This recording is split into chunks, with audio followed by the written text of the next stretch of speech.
Chasing love in an empty bar. Pour a drink till I make it past. The midnight hour seems to come and go, but I know. Walk on up with a drink in hand, sipping mixes cause you can. And all the lights begin to switch off. You're chasing the light, holding on for life, feeling the high, chasing the light, chasing the night, chasing the night, chasing the night, holding on for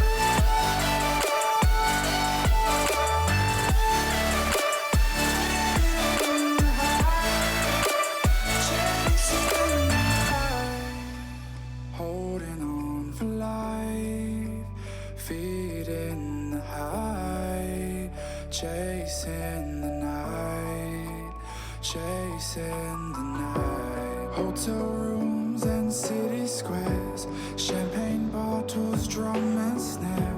The sights and cities seem to fall away when you stay. Locked in love for a night or two, losing sleep just to get a few. Day to day you wanna stay out. You're chasing the light, holding on for life, feeling the high, chasing the night, chasing the night, chasing the night, chasing the night, holding on for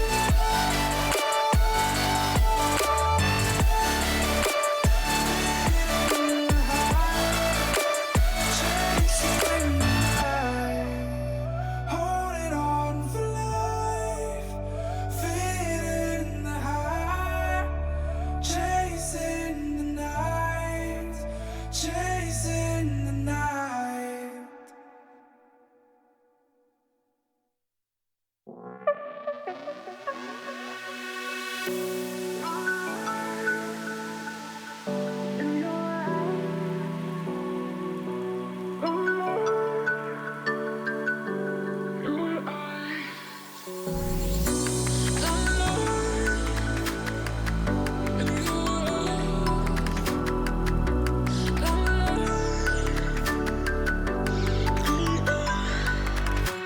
I just wanna feel alive.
isn't over yet.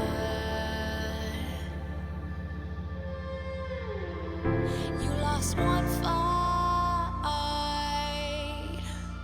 but it's not the end. So get back up and fight again. Take one step, take another. Find the strength for your brothers. Erase the doubt with your battle cry.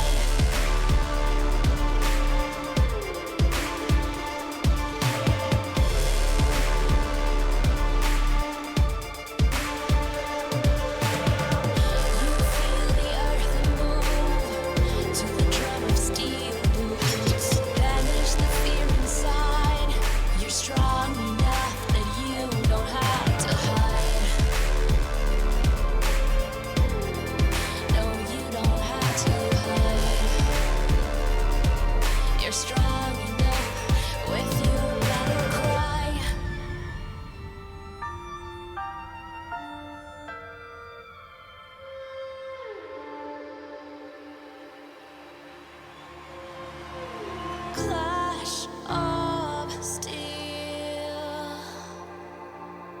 spills your blood. A whisper doubt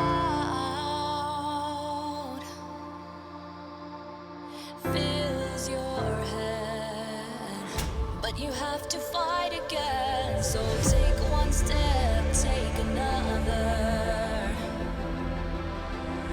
Find the strength for your brothers.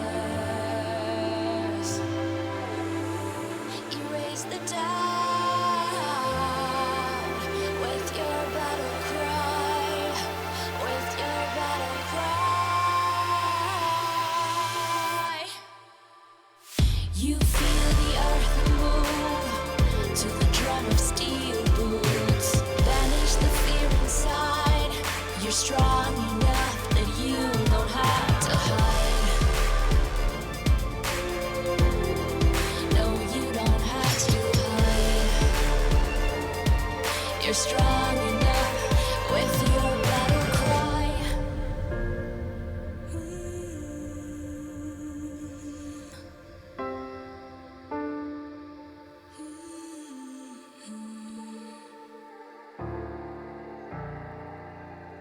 Brings you to your knees.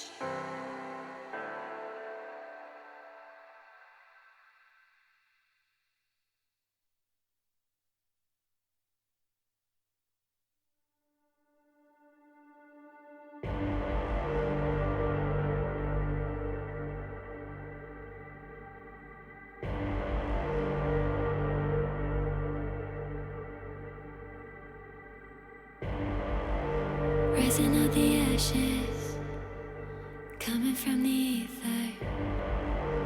All I hear is static. Breathe a little deeper.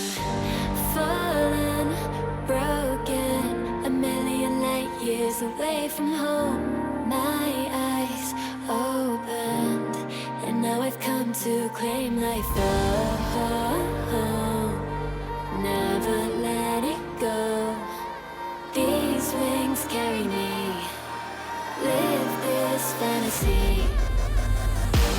Running through the fire, fire. Gonna let it burn. I'm the Messiah. Gonna let it burn. Running through the fire, fire. Gonna let it burn. I'm the Messiah. Gonna let it burn. Gonna let it burn. Gonna let it burn. Gonna let it burn. Gonna let it burn. Found me in the darkness. Now they see me shining. Calling me a goddess. Thunder and the lightning. I'm falling, I'm faster. Making my way back, I'm close. close to home, I'm fighting harder because I've come to claim my throne. Never letting go. These wings carry me. Live this fantasy. Running through the fire, fire. Gonna let it burn. I am the Messiah. Gonna let it burn. I'm running through the fire. Gonna let it burn. I am the Messiah.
Said I'd find a way to turn my heart into something gold.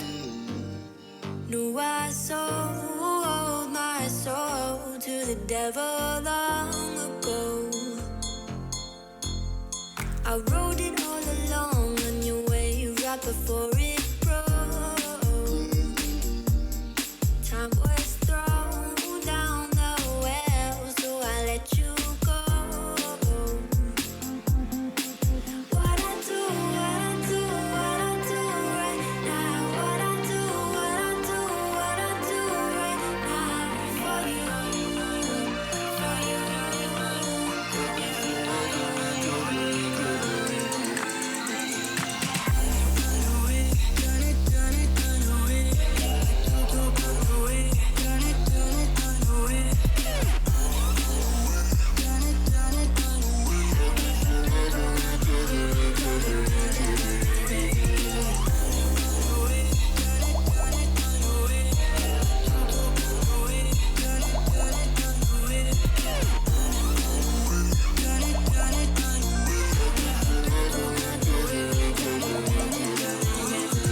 Carolina skies in the night, floating by your side. I fell up when you fell down, but we stayed in flight. I'm laughing to myself, 'cause I know that I can't deny.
love it, you wear it. What's your style? Get your merch at shop.eslgaming.com.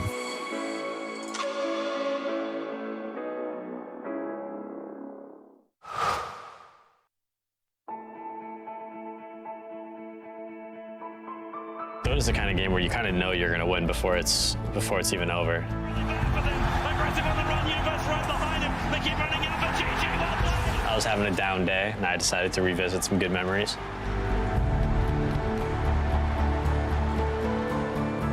My name is Peter PPD Dager, and these are my moments of brilliance.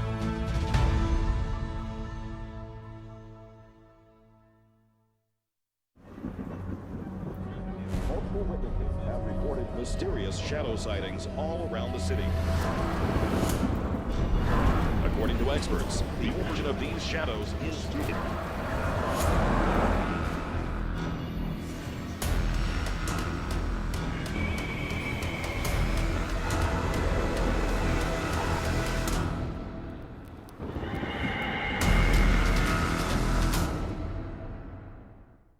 You leave it to me.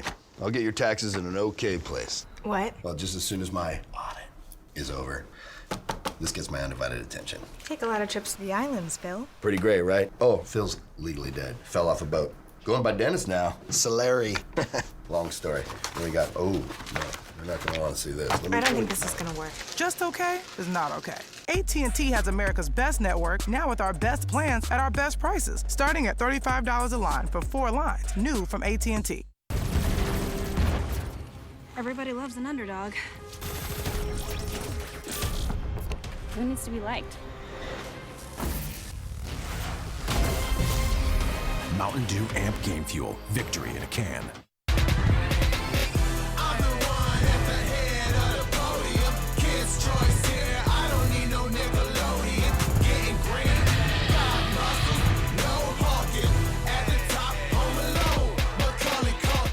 ESL 1 Los Angeles is brought to you in part by Intel, Mercedes-Benz, AT&T, Mountain Dew Amp Game Fuel, and GG Bet.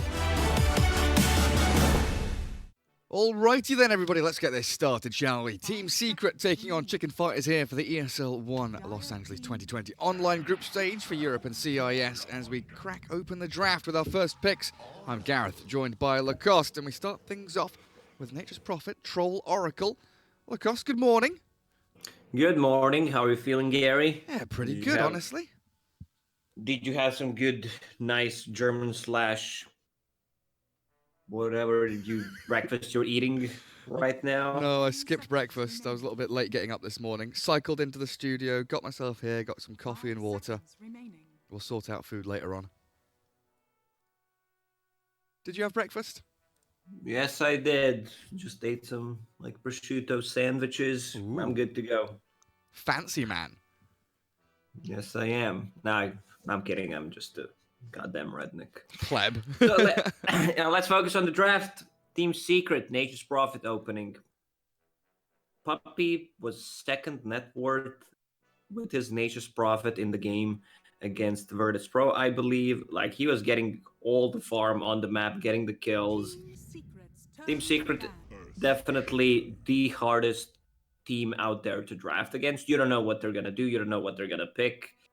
If you have Galaxy Brain, you still couldn't figure out, unless you're Puppy, what they're going to pick. So, pretty hard. Maybe someone from Puppy's family know him better than anyone else in Dota, because at the moment, it's really unpredictable how to draft against them. Like, you open up with Troll Oracle, yeah, that's a lot of sustain, almost 15 seconds of Troll not dying if you combine these two ultis correctly.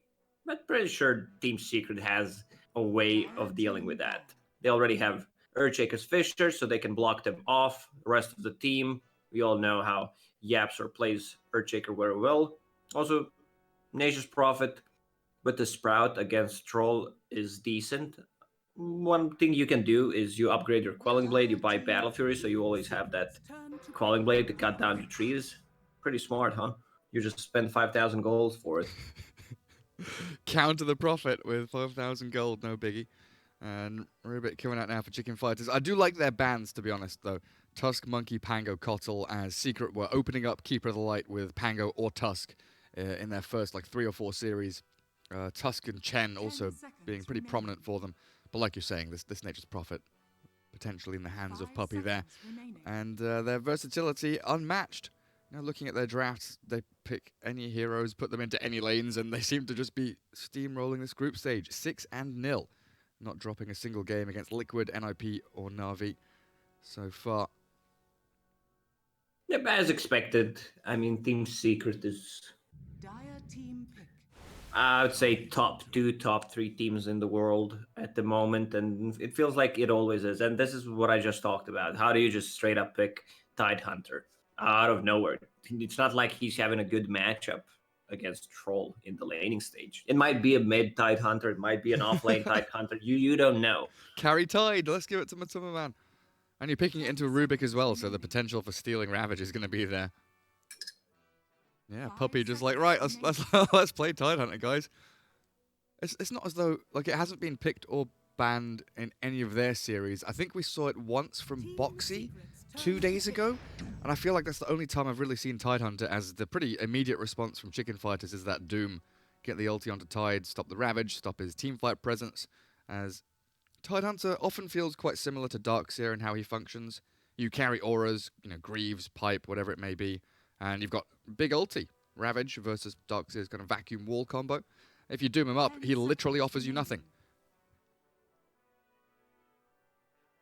Get rid of his presence. It's really hard to itemize.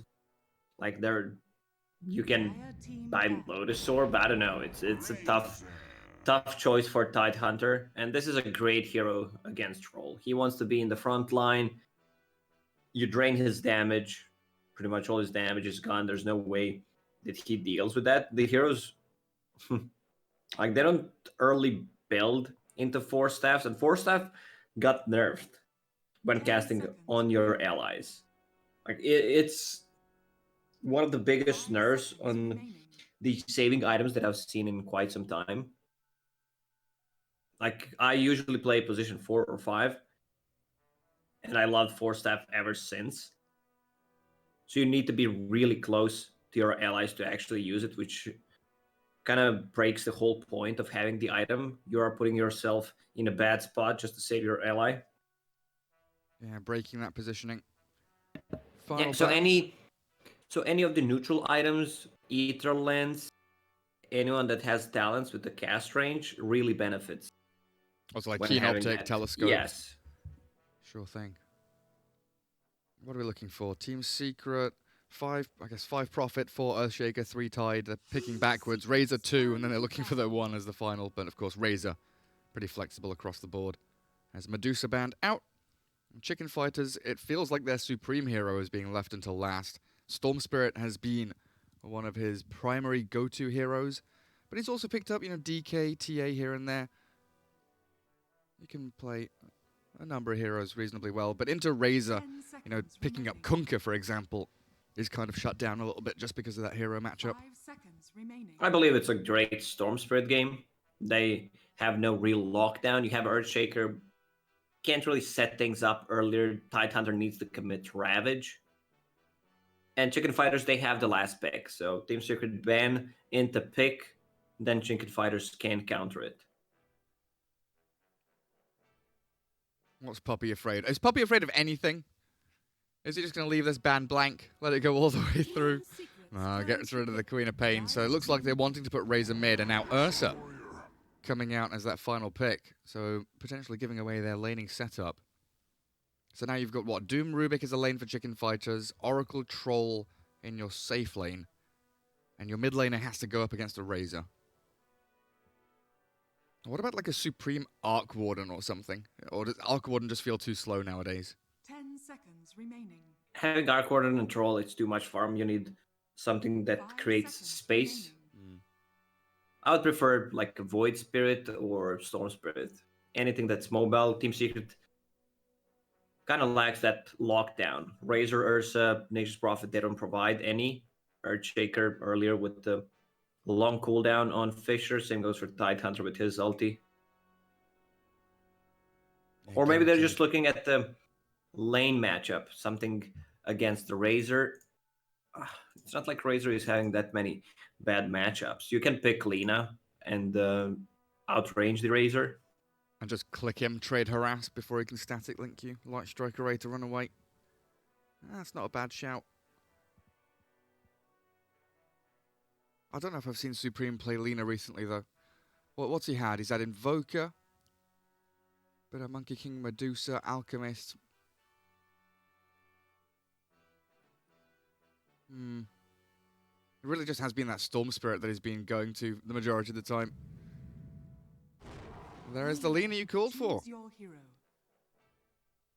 Good call. I've seen this matchup. Like, Lina can easily outrange you. If you use a static link, you're gonna get stunned, or she just runs away. With her passive, also has nice movement speed, especially if she got a couple of stacks before.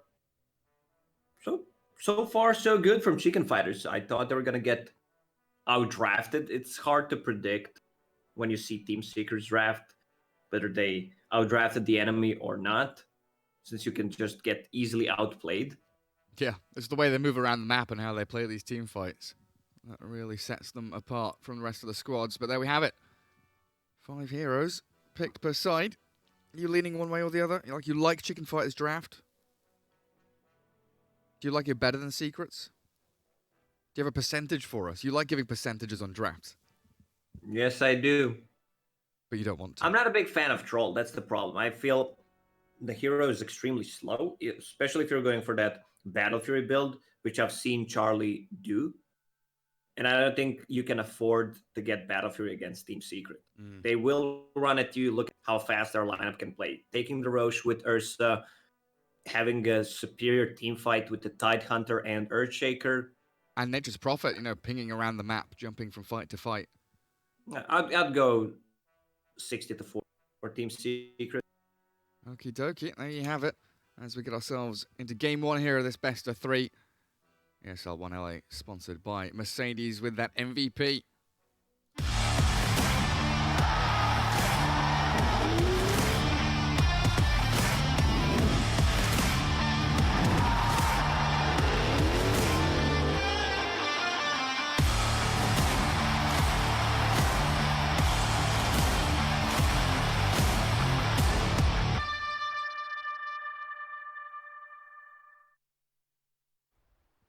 And back into game we go. This best of 3 kicking off.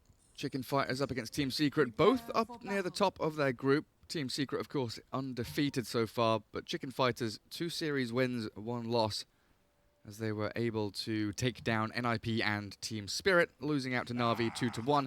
All of their series going to 3 games. So this could be an interesting one.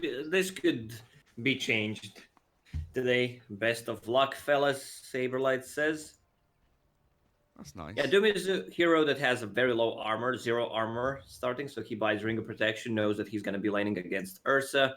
Everything he has is physical damage.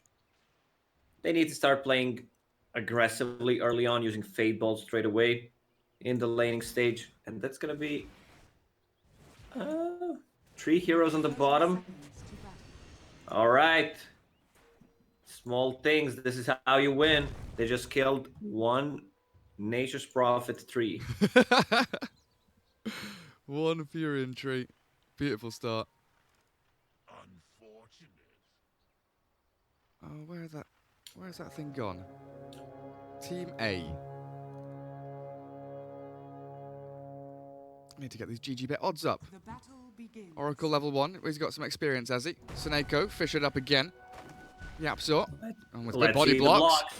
Nice fortune. Zen's going to get Seneko a little bit of a gap to travel through. Furion won't be able to get in front of him again. Very close, though. Well done by Puppey, and equally well done by Seneko. As Puppey's chasing him to the tier 3, Lacoste's gone all the way back to shove the Oracle towards his own base. Well, look at the experience on Seneko. He got 2 Treants. It's no joke. 40 experience up. Good start. And there are those odds. Team Secret 1.12. Chicken Fighters at 5.65. Probably worth Probably worth a punt there. Chicken Fight is looking pretty damn good. Let's get rid of those and put ourselves properly into this game as I whack my keyboard around my desk like an absolute moron. Saberlight up top with the Doom up against Poppy, Prophet, and Zai. Tidehunter going to be swinging around. They want the Ursa matched up against Doom, so the long lane swaps come from Secret. Nisha mid on the Razor versus Supreme Lina. And Chicken Fighters having Charlie and Seneko, the Troll Oracle, with Era Rubik tri-laning bottom. Yapzor Earthshaker with boots up, going to be securing himself some CS and a ton of experience for this position 4 Earthshaker already. It's a good start for Chicken Fighters. Look they at have Zai. this upper hand. Zai's Zai's getting controlled. Yeah, his transition down to the bottom lane, being bullied back. A third of his HP gone thanks to Oracle and Rubik holding that high ground in that Radiant jungle. And now the Can TP. Poppy snipe the courier? One hit, it's gonna be enough. And he gets it. Saberlight's courier down. Era's TP top to try and help the Doom. Coming just a little bit too late. So now Tide Earthshaker bottom. Looks like Yapzor probably just going to be stacking, pulling, trying to build himself up while Zai gets the solo lane up against the actual wave creeps. There's gonna be a lot of harassment from Troll, but Zai doing a good job pushing the lane, so he has creep advantage. Now he wants to pull the lane. Yeah, I don't think Oracle's gonna allow him. Seneko not going to get there in time to stop it, though. Even with this Observer Ward duo here, both teams see everything coming. Oh, Tidehunter taking a beating. Yapzor's coming in with a Fisher and the TP from Puppy. This is the absolute beauty of Nature's Prophet being able to come into lanes, get the numbers advantage, and Charlie finds a way out through the Fisher and somehow escapes. Well, he's lost a bit of weight during quarantine. Pretty sure that was a block. Yep. Oh, mid lane courier, Supreme. One more hit uphill. Oh, he misses it. Miss? Nisha very fortunate to keep his courier alive as Matu chasing down Era, just getting some fury swipes in onto the Rubik. Still 0-0. So many opportunities for kills, but none actually being claimed just yet. And now Puppy's kind of stuck down in this bottom lane. We'll just be farming jungle for a little bit. At least Matu alone top. Now he's the one taking a whack from the Doom. Looking for the courier. One hit away, but first blood spilled by Era. It's not an easy lane for him. I mean, Poppy left him on the top lane. Doom has 2 points in Infernal Blade. You're playing against Rubik. Like, he can easily telekinesis to mid lane. Poppy comes. One hit, only one tree and summoned. Not enough. Can't get the finish. Matsuma Man now playing the kind of off laner. Still chasing Saberlight, putting a lot of pressure. He doesn't care creeps. He only cares hitting heroes. Nice little jump forward. He's doing barrel rolls. He's going for the kill. Shock into Furious Webs. He's going to die under the tier 1 Era, helping Saberlight out. Secret. I feel like they're having fun, though. Puppy sprinting around the map now with Hastrun. Gets back into mid lane, gets some experience and gold for himself as Razor does have to dip back home. Well, yeah, I guess the talk on the Discord right now is, yeah, Nisha, you will have to carry once again. Other lanes are not going well. I did kill Supreme off in that mid lane as we were watching top. So one death on the Lina. Bottle null. Razor with the boots. No movement speed item here for the Lina. Nothing coming out on Courier either. And there's 5-minute bounty runes. 2 off to the right-hand side for that Dire team. Matu gets 1, and there's 1 left still standing. Where's Fury and TP a bit of trouble on the bottom lane. Axes. Puppy's also in trouble. Zai, is he going to die? Pops the stick. Charlie still chasing. Gush Anchor Smash gets him out of there. So Zai is fine. Supreme was looking for Puppy, who TP'd in to try and contest bounty runes. Oh, wait. How is Zai? Seneko sniped him. Zai walked back in. They and have died. a ward behind the tower. Oh, damn, they do. Good Fisher to cancel TP, though. As Matsuma Man has swung down to the bottom lane to find a kill on Oracle. Take this warning to heart. They've got to know this ward exists. Getting that vision behind tower. That's my bad. I thought Zai was perfectly fine. Good little snipe from Seneko. The thing about Ursa is you don't buy like any items. You get phase boots, maybe Morbid Mask, and then you just buy straight up Basher. You don't need like any big items, and these items are easy to make. Before, I've seen Ursus going for drums, but since drums got nerfed, no one is going for them. Now, probably Matu is gonna buy them to make me feel dumb. Right, Lacoste, this kind of game, scream at me when you see kills happening. I'm watching mid lane right now, and I think Nisha's, telekinesis into the chain stuns. No mana for Laguna Blade, but with the Purifying Flames at level 2, Seneko is able to take down the Razor. It's just, this game is so chaotic. Every lane has kill threat, it feels like. Yeah, we don't even have the lanes. Like, you don't know who's playing which lane at the moment. Well, Ursa down bottom. Very low on HP, no regen. And for now, it looks like nothing coming out. Yapso doesn't have anything to give him, so Matu... Is he just going to walk back home and then TP out to lane again? It looks like that's the plan. Windlace brown boots, plenty of movement speed for him. So far, just a tickle of a lead there, net worth-wise, for Chicken Fighters, 4-2. As they are looking pretty good so far, but as we know, it's that first big 5v5 team fight that Team Secret is going to be looking for that really is going to kind of settle the dust in this game. As Puppey TP's top. Charlie's still level 5, so no battle trance. And with the Gush minus armor adding on to the Blightstone, the right clicks, they are potent from Team Secret, but a good little cut through the Sprout.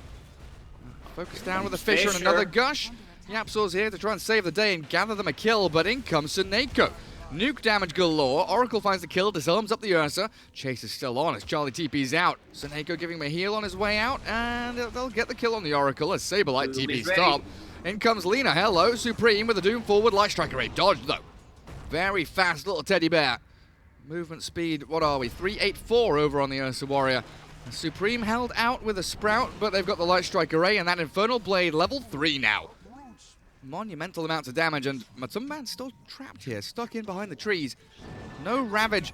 They need a couple of creeps here for Zai to get the ulti going, but Matu's gone a long walk all the way around, found an exit, killed off Supreme's courier thanks to Yapsor's Enchant Totem. And Chicken Fighters are still hunting for him, but he's long gone. Picnic's over, Teddy Bear's out of the forest. That's the problem with the Doom lineups. You need to have good catch. We already see that they are lacking that. They have no reliable stuns. You don't have Disruptor to glimpse people back so that you have this like guaranteed X. There's no X mark. It's hard with these heroes to land a stun. And Nisha gets a solo kill with the help of the Puppey. It's not a solo kill then, huh? And they'll get a tier 1. There is a glyph, but Doom doesn't have TP. Oh, he does in a second. Lina still sticking around mid lane. Secret not committing for it. A lot of damage onto that tower, but both heroes backing away. They're afraid of what's coming. Now the troll TP's back down there. I guess that easily could have been a glyph into 3-4 TPs. So much more effective here for Prophet to come back, take the outpost 30 seconds before that 10-minute mark. Zai has hit level 6, so we'll have that Ravage eventually.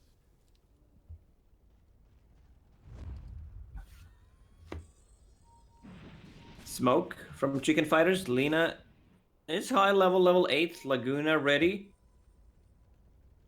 Only Puppey showing on the lanes right now. And they know, look at the positioning from Secret. They are holding the high ground in case they want to go for their 8 runes or try to take their outpost. Ravage is ready. And there's the static link from Nisha. Lina zapped by the Nature's Wrath across the map, and Era's in trouble as well. Manages to get the lift away from danger as the Razor wanted to give chase. 3 heroes down here from Chicken Fighters. Doom does have a TP and his ulti ready, so they're going to come in here and force a fight around this tier 1 tower. Saberlight looking for Zai, but he doesn't want to pop his ulti just on the Tide because he's already expended Ravage. So holding the Doom for now. Throwing their nukes in towards Zai, but that will mean it's a longer, more extended chase, killing off the Tide at long last. But Secret can think about disengaging now. Yapsor has a Fisher to allow them to escape. Profit pressuring tier 1 mid. Matuma Man getting some farm top. So still a pretty good trade there. Secret, you know, using Ravage, killing Lina. But tier 1 tower is defended by Chicken Fighters. Now Chicken Fighters will put the pressure on the bottom lane. Yapsor is level 4 using the courier. Is there a tome for him? Yes, there is, but it's only Great Fisher. a walk-in courier. Nisha doomed up now, though. He's walked into the midst of this. Purifying Flames and the Doom will secure him up. And Yapzor going to get dragged back into the waiting arms of Saberlight. One more enchant totem, he can get a whack towards Charlie, potentially. Trying to line up another Fisher, but the 5-man strong rotation from Chicken Fighters looking to secure this tier 1 coming to fruition. And Zai, oh, he gets clipped by the Plasma Field. Scouted out. And a bonus kill here for the Chicken Fighters. It's a massive amount of damage. Holy shit! Nature's Prophet ulti. Oh, Puppy nearly got himself a double kill. Matthew putting some pressure on the top lane, has Mask of Madness finished. He could solo Roche right now. Putting some pressure on the mid tier 1 tower. Yapzor, sorry, Matuma Man's coming in from the jungle side. So Saberlight, gotta be wary about this. He's faster than your average bear, but he's also losing all of his life. Maybe not as smart as your average bear. Ursa down. Supreme without Laguna Blade, absolutely annihilating him. And a good Fisher again from Yapzor just to reset, allow the Nisha Razor to escape. We always talk how Yapstor is the greedy player, but look at his CS at the moment. Like, he's bottom net worth, 8 CS so far. That Blink Dagger is not gonna come anytime soon. They need to give him the lane so he can farm. You know, sometimes Puppy is the greedy, but Puppy right now has more farm than Tidehunter. He sure does. Treads Blightstone. Magic Wand. Saberlight giving chase. Scorched Earth with the help of Era, Plasma Field, and a Fade Bolt. Puppy has no escape. Another good roaming move here. Both of these supports, Rubik and Oracle, pairing up very nicely to find these snipes. They've got a lot of magic damage, you know. Purifying Flames 270. Fade Bolt, where are we? 320. Plasma Field is level 4. Then you've got Lina's magic damage. Team Secret really susceptible to getting obliterated just by a couple of nukes. Team Secret's tower damage is really low, unless like they take a fight, Razor steals some of the damage. Zai with Vlad's, Ravage ready again around that mid tier 1, looking to force a bigger battle. Tower should fall here as the Fisher sticks up the Doom. Puppy gets the kill, secures it up, and there it is, ulti onto the Tide, so no Ravage. Very nice Sprout. And Charlie trying to chase forward. Saberlight wants in here. They want to finish off Zai, but the turnaround comes out of Secret. Saberlight healed up by Seneko. Supreme escapes off to the right-hand side. But Charlie, look at him. I mean, Zai does die, but Charlie is potentially isolated here. Secret not going to collapse on him. Ursa just going to give chase. No battle trance. Is he holding a point? No, he's just going to die. Doesn't even get his 1 charges off thanks to that Fisher from Yapzor. It was also a very nice play from Rubik. He stole the Wrath of the Nature. Yapzor was about to deny Tidehunter, who was doomed. So the ulti at the very last second. Now Yapzor is getting some farm on the mid lane. They should give the bottom lane probably, so that he can get his Blink Dagger off. And look at the build that he's going for. 4 points in Fisher, just wants to lower the cooldown. He understands that he's not getting nowhere close like Lina, Rubik, or Doom. Doom is doing such a good job, involved in 10 out of 13 kills. Will need to put more points in Devour once he gets a Blink Dagger, so he can steal the Centaur. Get that Blink Stomp, yeah. When he's 4-0-6, Saberlight really has been having some spectacular performances, as up towards top near the Roche pit, Seneko disarms Ursa, goes for the TP, but nice positioning from Zai with that gush. Secure the kill and swing into action as the big man being pressured, force the buyback from Oracle. Chicken Fighters, they want to contest this as quickly as possible. Puppy has a full mech. Zai, Vlad's, and you've mentioned the mom on Matuma Man. Yapzor looking for that Fisher to block them off. A Good light strike array in the pit, but there's the mech to heal them all back up to pretty much full, and Matu has the Aegis. Nothing Chicken Fighters can do here, and they're still walking to the fight. Era, he turns around to try and lift Matuma Man, the Enrage going, and the stolen what? A Chant Totem, cool. Yapzor shuts him down while Saberlight drained of all his damage, and the Echo Slap. Down you go, Supreme, saved up by the False Promise, but there's so much damage being pumped into this Lina. Disarm will delay the inevitable here, surely. As the death will finally come to those who deserve it. Suneko now being found, and this is Team Secret, the first big, real team fight around that objective. The Roshan being gathered up, Aegis in their hands. They swing the game. Tides equal turned. 11-13, and Team Secret now momentum firmly on their side. This is how Team Secret plays. You think you're winning the game, but you're actually not. Puppy, very farmed, has that early mech pickup. They had a Ravage. Problem was Chicken Fighters did not have Doom ready at the time, so they could not go in and just Doom the Tidehunter. And there's that kind of mis-synchronization with the item build on Troll you were mentioning, right? The Battle Fury, he's nearly there. He's getting to Battle Fury, but this fight is right in the crack between that timing hit. Yes, you don't have an item to fight with. That's the problem.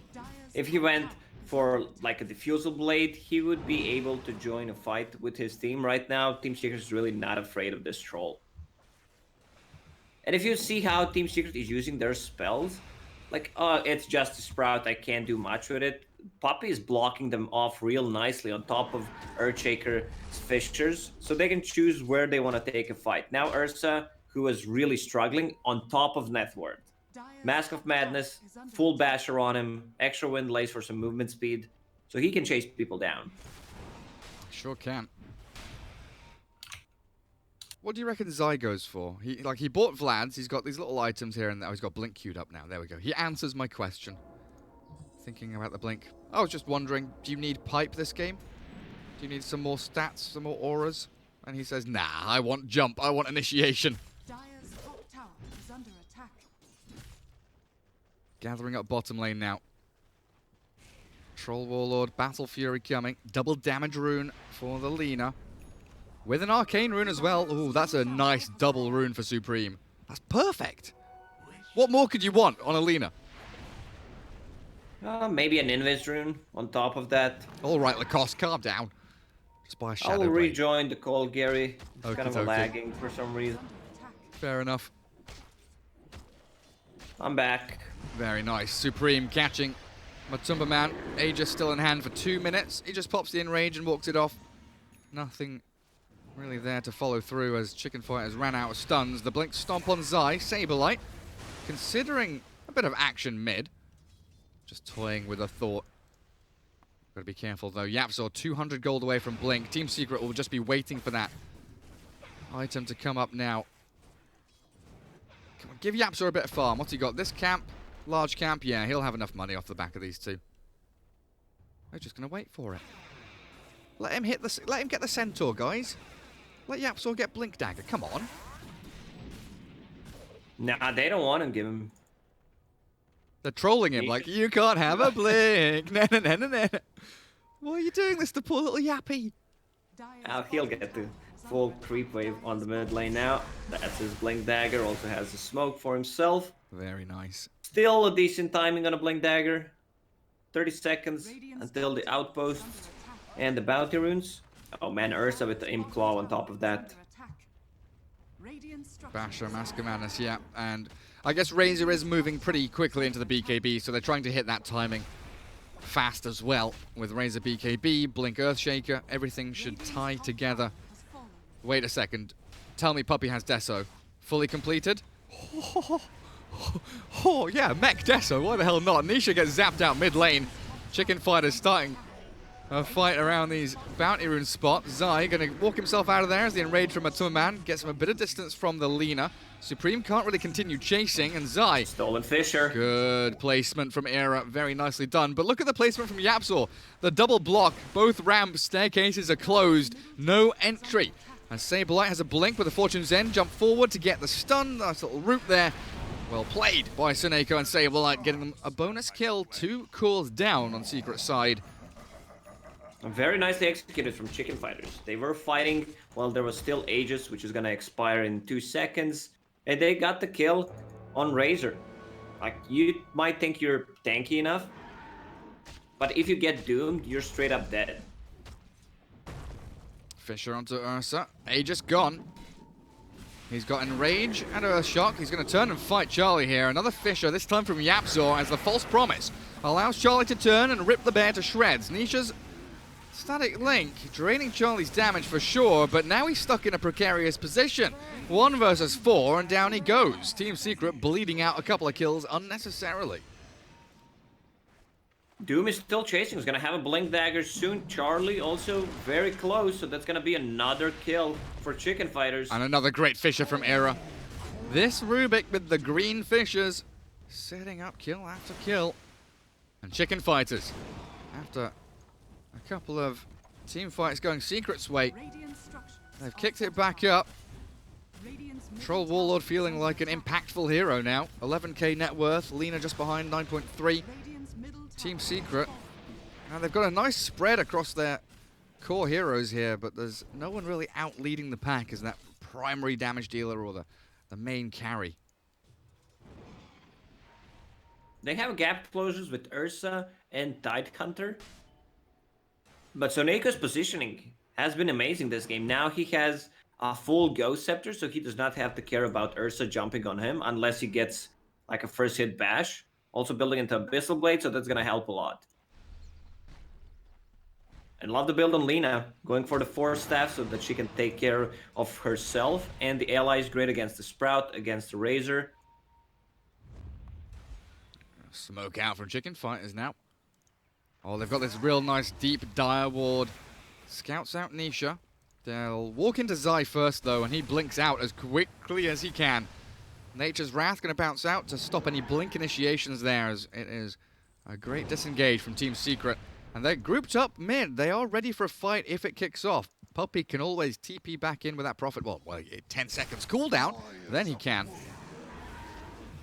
And it looks like the smoke will come to nothing for now. Puppy's becoming a core. Look at his damage. Deso, when he uses Wrath of the Nature, also gets the extra damage, so he hits like a truck, 200 plus. He's pretty massive. Does he have anything? Oh, he's got Medallion finish now. We'll see if he goes for that Solar Crest. Nisha still closing in on the BKB. Team Secret definitely feel like they're lacking in that department, but we've got the Blink Echo Slam. Yapzor, finger on the trigger, ready to pull it at any given moment. That is the big teamfight threat.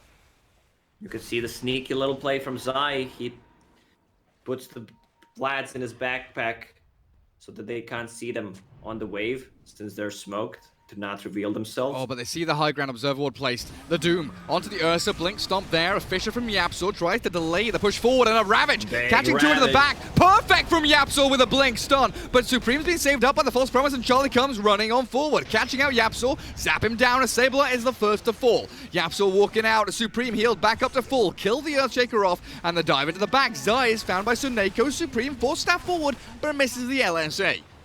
And Zai looks like he might be able to get out with another Blink Dagger and a Sprout to save them up. One for one. It's going to be a disaster for Chicken Fighters, but Sonoiko saved the day with the nice False Promise. There was no follow-up.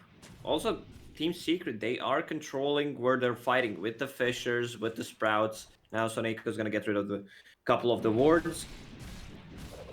Next Roche. Oh, it's up. Of course it is.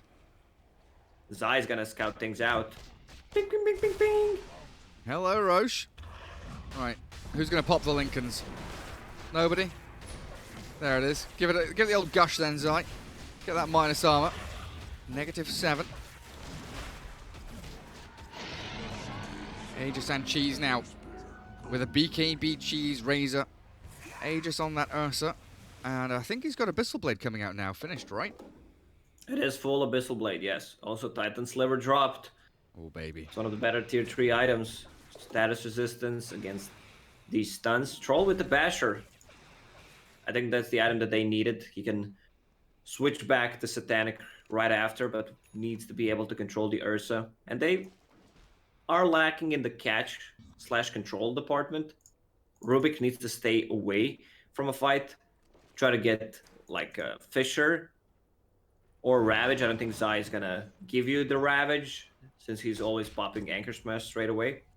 Some really big items here for Chicken Fighters. 4 staff up on Rubik with the Ether Lens. Saberlight finishes off Halberd now to try and handle that Ursa Warrior. Or the Razor, in fact.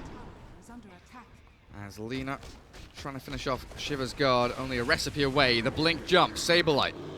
Catches Matu, but the enrage and turnaround as that Aegis still in his hands means he's pretty happy just going in and balling forward. Catching Supreme, where's the false promise? Sineko trying to get back into range. They doom up the Razor. Matuma Man looking to lose his first life, and Charlie turns to fight Puppy. Nature's Prophet, mech up, trying to get himself out, but Sineko has that Purifying Flames to finish him off. The Ravage, though, Zai catches all 5. Ravage. It's beautiful, but the follow-through is lacking. They don't have the gap close on the rest of their heroes. Zai and Nisha both dropping, and Chicken Fighters, they strike back. Charlie is now active. The Troll Warlord, he's ready to shred you, and Zai is going to get stomped up by this Saberlight Doom, who has been monumental in catching hero after hero, and Sineko getting kills. Purifying Flames allowing him to be 7, 4, and 8. Earthshaker, yeah, he's being slowed up by the Troll Axes and a Fade, but a double kill for Sineko! Purifying Flames level 4, you don't mess around with that. And that was Aegis gone. Cheese still in the hands of the Razor, but 4 heroes down on Secret. I mean, it's a 5-man wipe, theoretically. Saberlight is doing such a good job initiating on the heroes with either Stomp or just Infernal Blade, and he always gets the perfect target with the Doom. Yapster couldn't get any openings with his Echo Slam. They were spreaded nicely. You can see, even though they got hit by Ravage, every single one of them, they were very far away from each other. Matumba Man chasing. Yeah, he's jumped onto Era. Rubik, very low, but Matsuma Man in the middle of a 1 versus 5, still alive somehow, but zapped down. Supreme closes it out, and he's dead for 50 seconds with no buyback. Could this be a lane of barracks here for Chicken Fighters? Ravage, 60 seconds cooldown. Echo Slam, level 2, up and ready. This is down to Yapsa if they want to defend it at all. Charlie just on the front lines, whacking away the racks. BKB queued up. Fortune's End gets him out of the Yules. And there goes the melee. No need to stick around. No need to stick around, boys.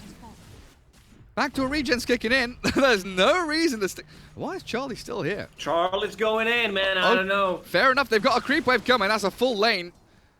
Charlie, Sprout, stops him from seeing the barracks. He wants this building so bloody desperately. Okie dokie. And they got it. Fair enough, Top Chicken lane Fighters. being pushed in. Can they do a smoke? Like fake back and smoke back in? Ursa TPing into their jungle. They want to get a pick off. Puppy's coming as well. Razor also TPing. Oh, the Charlie troll. I don't think you're killing Charlie. Look at how Charlie adjusted. Usually you never see this level 20 talent. Instead of damage, he went for evasion against Razor and, most importantly, Ursa. Mirror movement pretty much holding opposite high grounds. Dire Observer Wards watching for all of those entry points from west to east. From left to right, sorry, Lacoste. Okay, thank you. I was being focused, Googling stuff. Where is east? Where is east? I know where east is because where my city is, that's the eastern part of Croatia, so I know where it is. Oh, very good. Chicken Fighters do have to deal with this relentless push from Prophet, though. Nature's Wrath clearing out waves, mid and top lane, both pretty much reaching tier 3s as that mid tier 2 now does fall to Puppy. Not too bothered by it just yet, still capped down bottom around that outpost. And the outpost did go 1-for-1. As the southeast outpost got grabbed up by the Chicken Fighters. Dire side. Oh, Puppy, hello. TP's bottom, Sprout, and then TP scrolls back to Fountain. He's baited them in. They all show bottom Puppey. Well, that's pretty cute, honestly.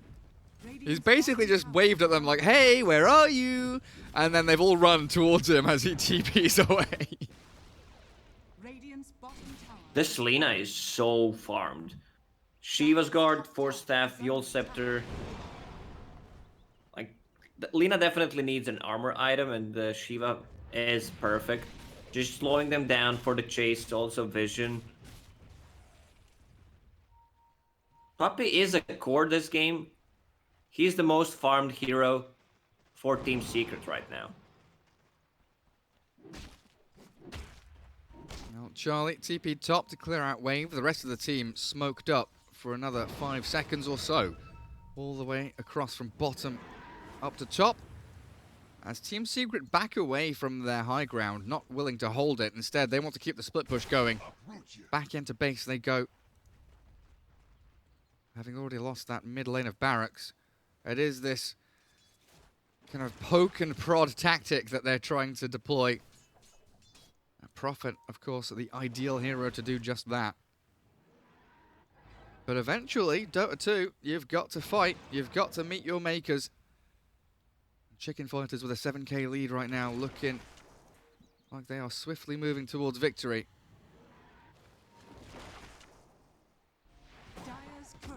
Curious right now, Chicken Fighters, they don't want to take a fight.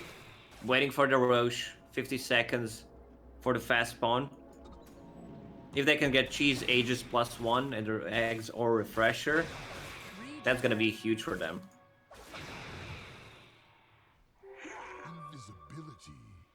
How many Lotus Orbs are we seeing here from Secret? 2 at least. Puppey's making Assault Cuirass. He wants even more minus armor, but Razor and Tide both looking for the Lotus Orbs against this Doom, Lina, Oracle, Rubik. Everyone's got single target nonsense. Top lane dealt with now by Chicken Fighters. Bottom lane, Zai has blinked away from Saberlight, who TP'd back to defend. It looks like Secret trying to exploit this. They know one hero is missing. But the vision from Seneko keeping tabs on everybody here.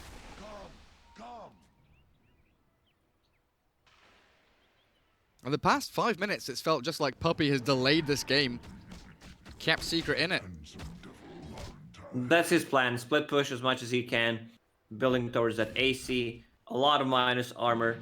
6 from Death, so 5 from Orb of Destruction. That's -11.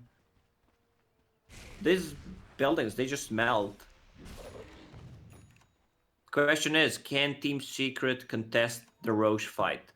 It will respawn in 30 seconds. They have the vision inside the pit with the Treant.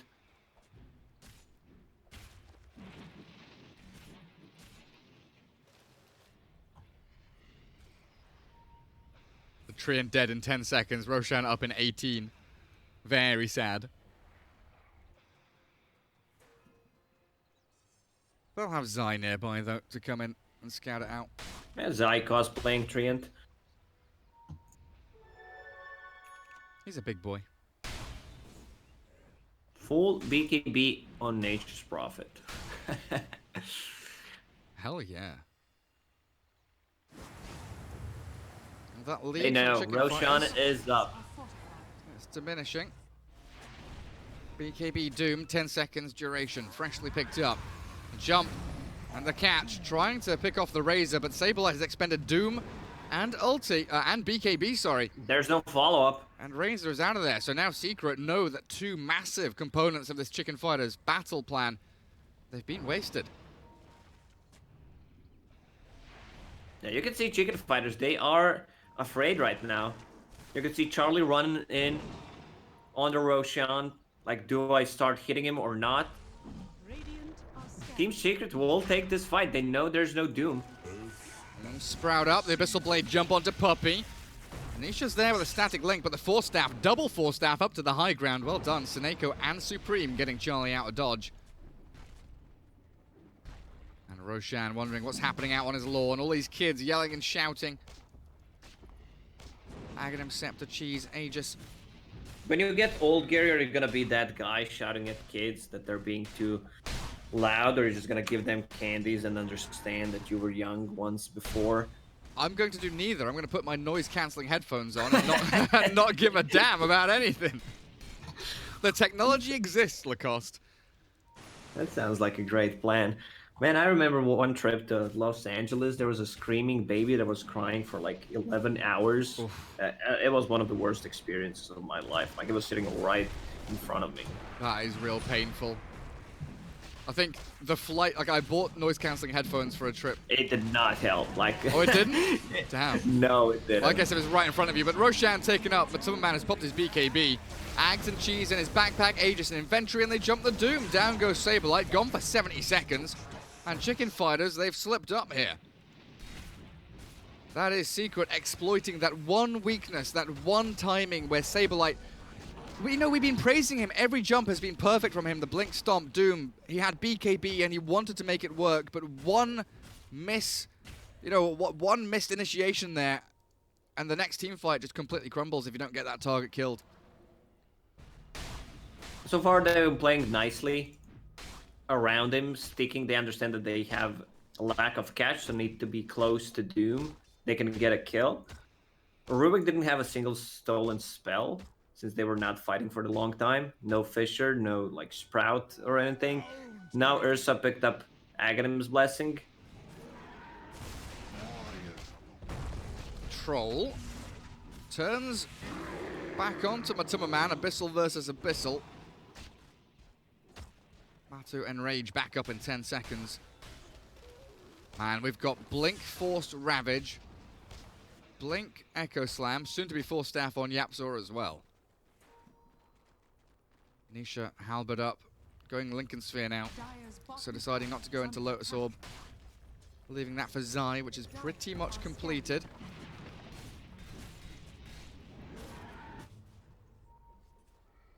Full Solar Crest there on Puppy.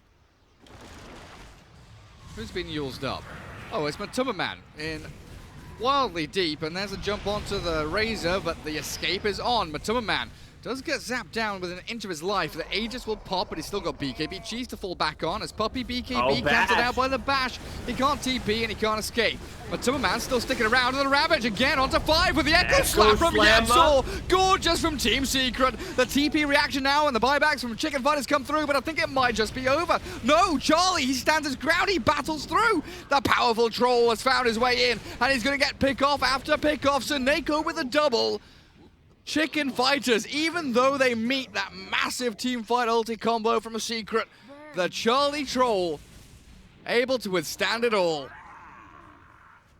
They lack damage. Razor died. He also bought back, but he was nowhere close to fight. You can't just wipe them out with the Tide Hunter and Earthshaker, even though it was perfectly executed.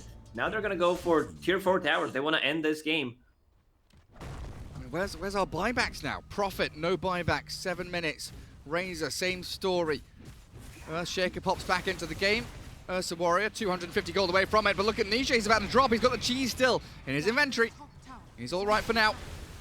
Zai, very little to give, and both BKBs popped by Saberlight and Charlie as a good Fisher doesn't block them inside the base though, and will allow Chicken Fighters to escape. Things getting hectic all of a sudden. Yeah, that initiation where Troll was close, he has a lot of status resistance.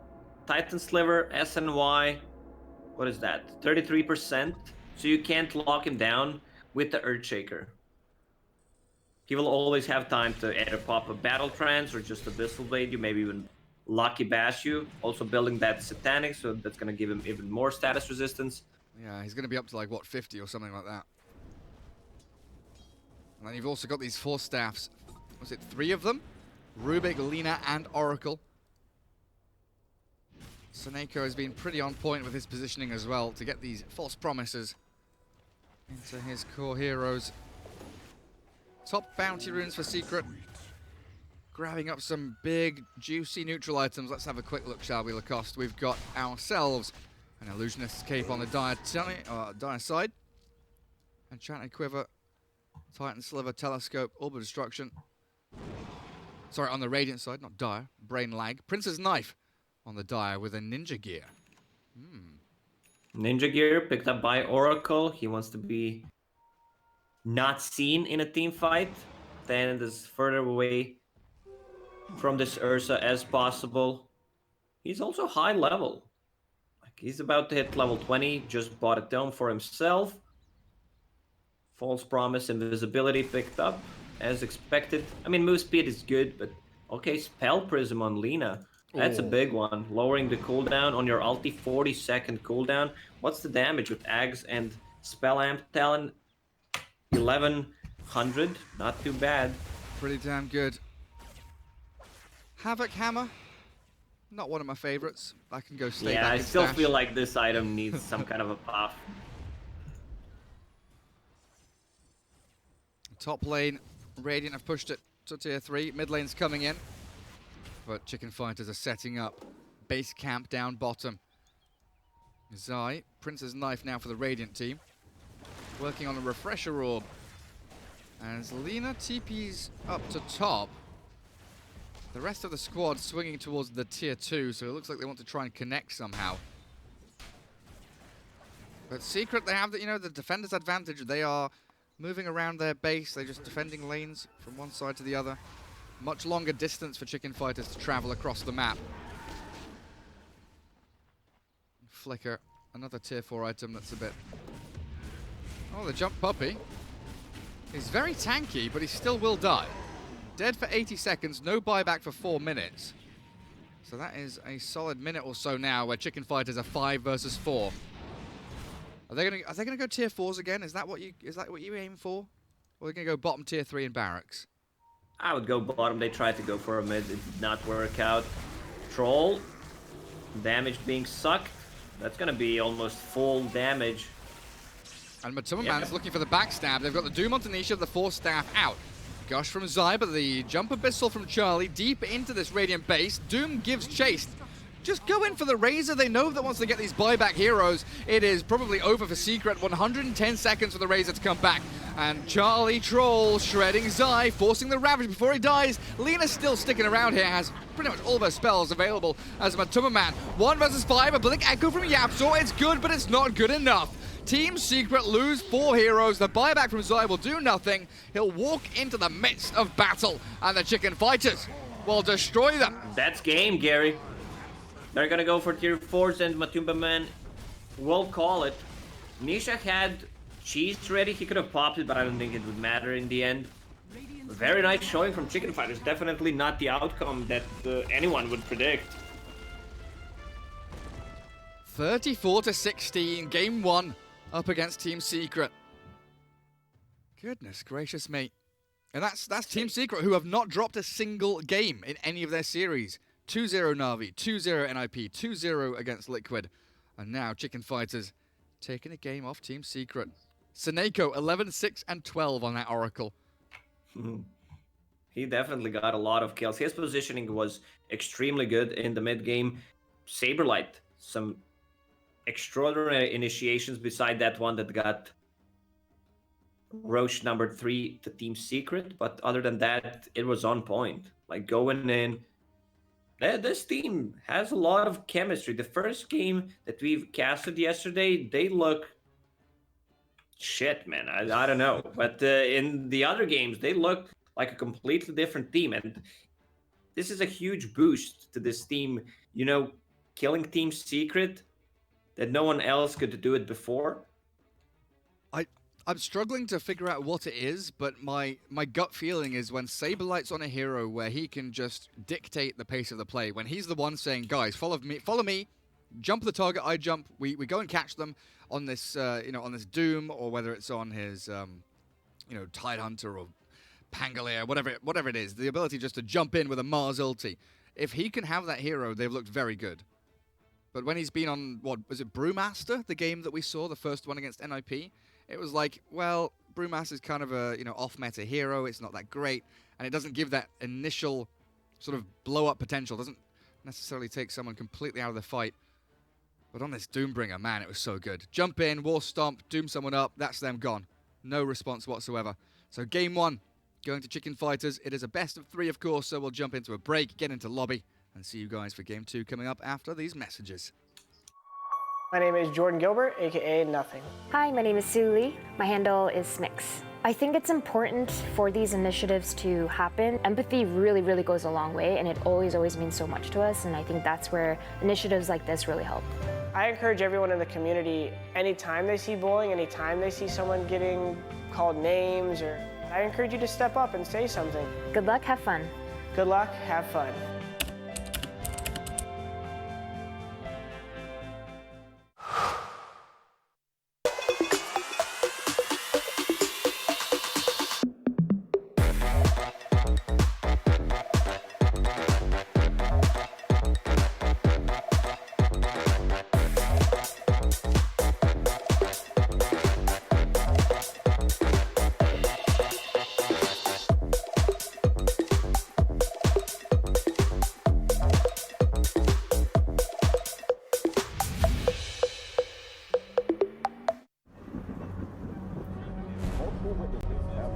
Mysterious shadow sightings all around the city. According to experts, the origin of these shadows is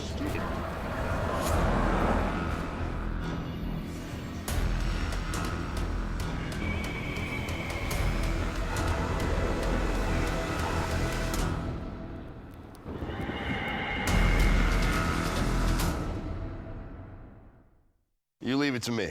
I'll get your taxes in an okay place. What? Well, just as soon as my audit is over, this gets my undivided attention. Take a lot of trips to the islands, Phil. Pretty great, right? Oh, Phil's legally dead. Fell off a boat. Going by Dennis now. Solari. Long story. And we got, oh, no, you're not gonna wanna see this. I don't think this is gonna work. Just okay is not okay. AT&T has America's best network, now with our best plans at our best prices, starting at $35 a line for 4 lines, new from AT&T. Everybody loves an underdog. Who needs to be liked? Mountain Dew Amp Game Fuel. Victory in a can.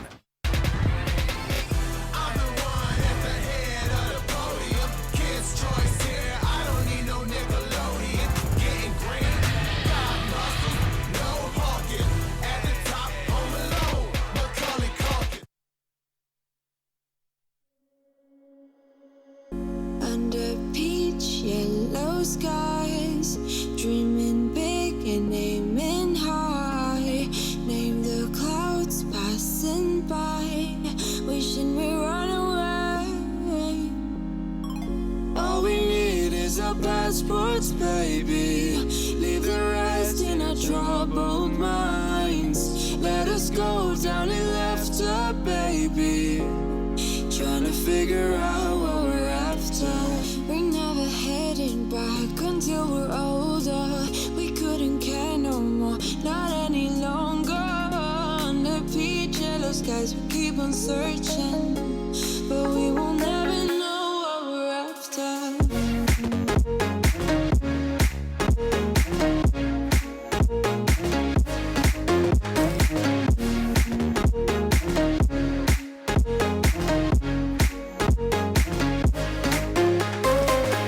Book a plane, fly away.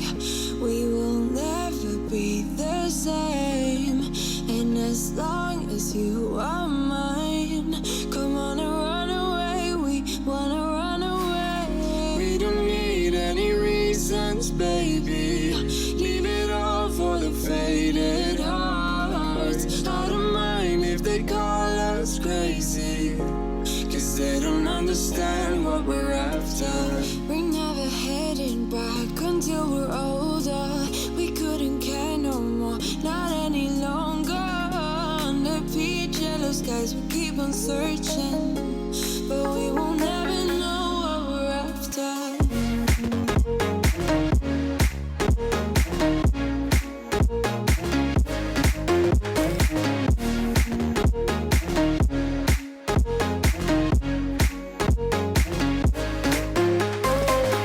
We're no kids no more. I need to feel alive in this dreadful town. I'm running out of time, and as long as you're mine,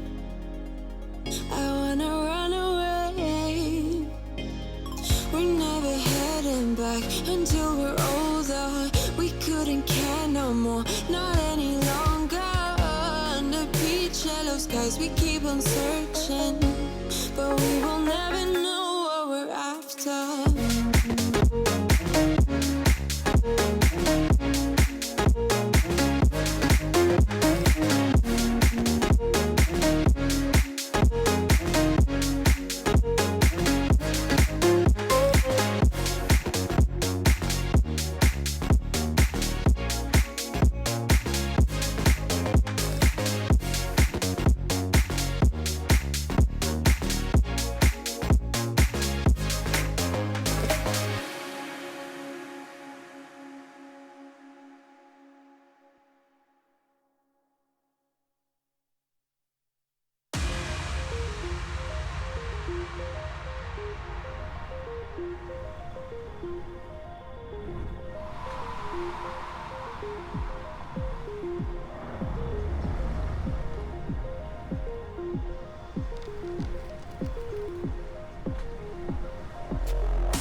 Chasing love in an empty bar.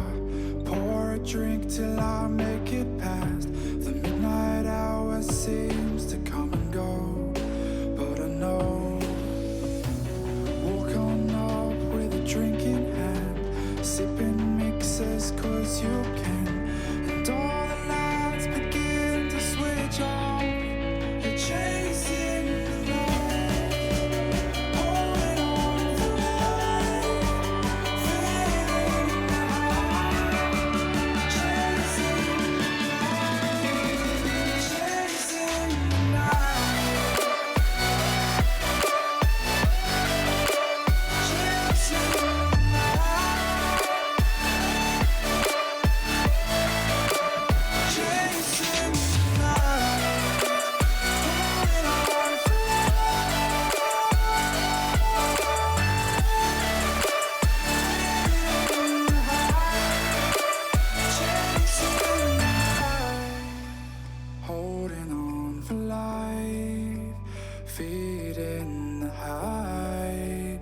chasing the night, chasing the night. Hotel rooms and city squares, champagne bottles, drum and snare. The sights and cities seem to fall away when you stay. Locked in love for a night or two, losing sleep just to get off you.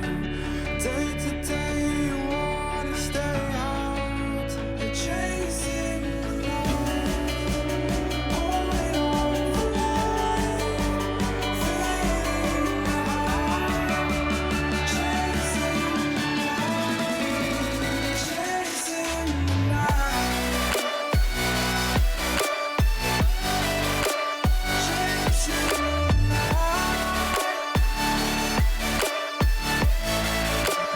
chasing the night, holding on for life,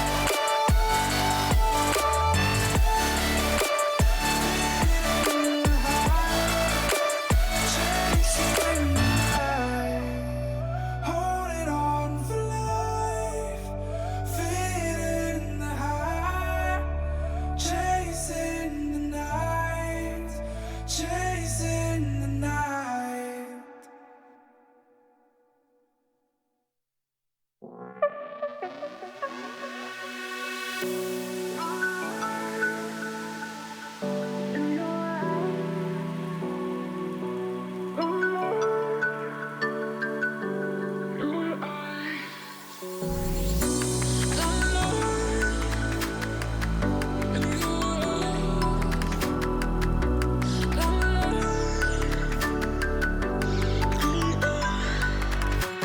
I just wanna feel in the starlight. I see in your eyes. I just wanna feel in the starlight. I see in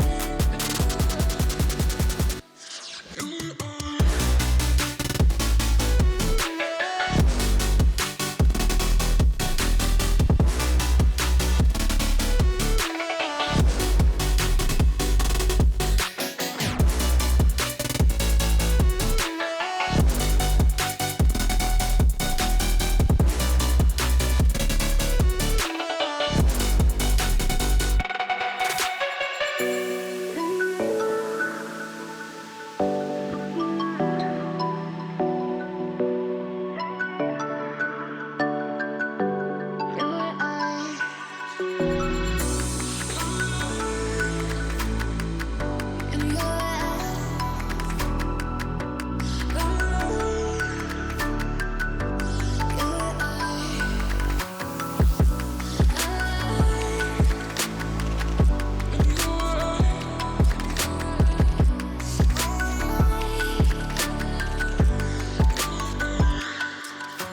I just wanna feel alive in the starlight. I see in your eyes.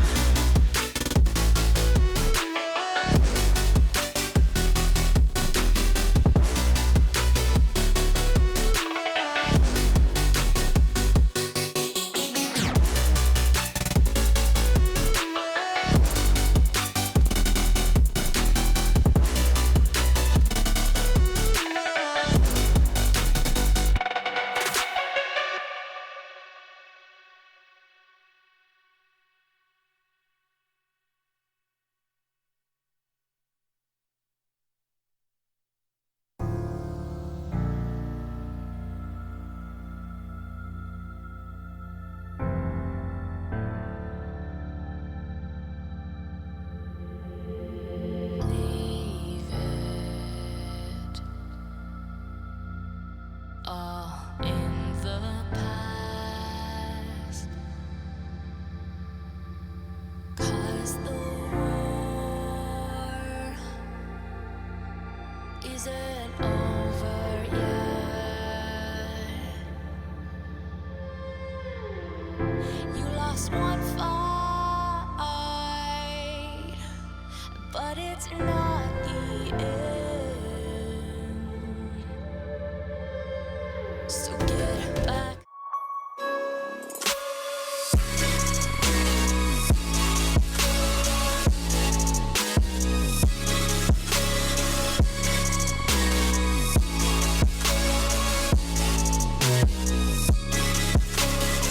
love it, you wear it.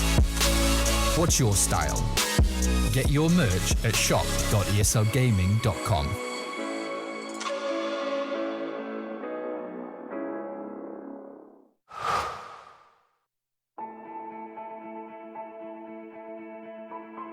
Dota's the kind of game where you kind of know you're going to win before it's even over. Aggressive on the run, Universe right behind him. They keep running out, but GG well played. I was having a down day, and I decided to revisit some good memories.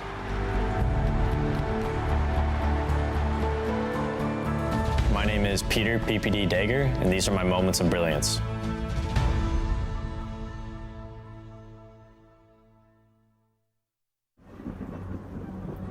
Multiple witnesses have reported mysterious shadow sightings all around the city. According to experts, the origin of these shadows is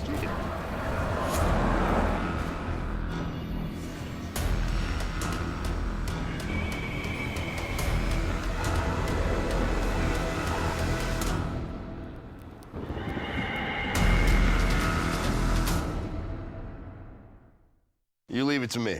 I'll get your taxes in an okay place. What? Well, just as soon as my audit is over, this gets my undivided attention. Take a lot of trips to the islands, Phil. Pretty great, right? Oh, Phil's legally dead. Fell off a boat. Going by Dennis now. Solari. Long story. Then we got, oh, no, you're not gonna want to see this. I don't think this is gonna work. Just okay is not okay. AT&T has America's best network, now with our best plans at our best prices, starting at $35 a line for 4 lines, new from AT&T. Everybody loves an underdog. Who needs to be liked? Mountain Dew Amp Game Fuel. Victory in a can.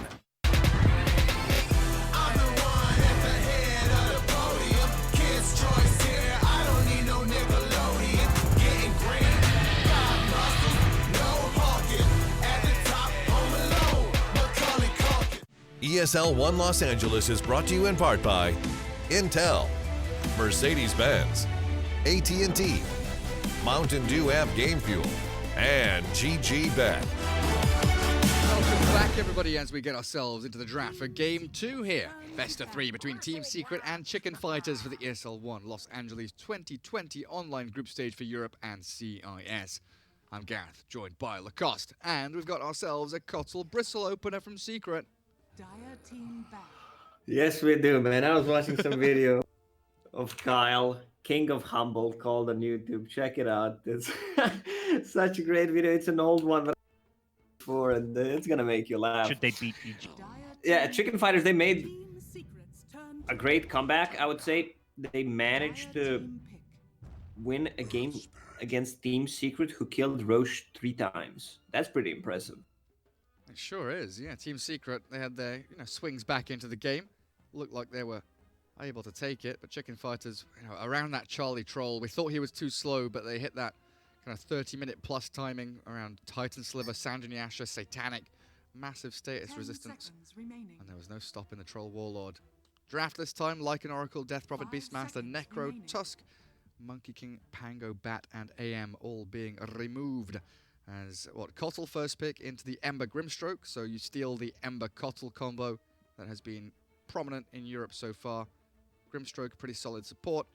Bristle Cottle has also seen some pretty damn good success getting those cool spray stacks going. And giving you need a good hero against Bristleback here. There's still Slark in the pool. The question is, do you want to pick it blindly? There's OD, but then you have like OD, Pagna, Grims, like these core heroes. Pagna can be shifted to position 4. You're very squishy. Yeah. You're playing against Bristleback, Earth Spirit. These 2 heroes are extremely tanky. Earth Spirit can create a lot of chaos in the backlines, find Grimstroke. It could be position 4, it could be mid, even carry Earth Spirit. This hero can be played at any role. For sure. And this time around, Secret looks like a Yapzor Earth Spirit. It took a while for them to get the Earthshaker online. It was at 19.5-minute Blink Dagger. Earth Spirit able to continually gap close and fight from a much earlier point. Get on top of the Grim, the Pugna, catch and kill them. And Bristleback loves fighting early as well. So far, Team Secret plenty of ways to get those skirmishes going. As Chicken Fighters now with an axe. Does that add even more to your thought process of Pugna as the 4? 5 seconds remaining. Yes, that's what I'm feeling. Axe, position 3, you want to give him...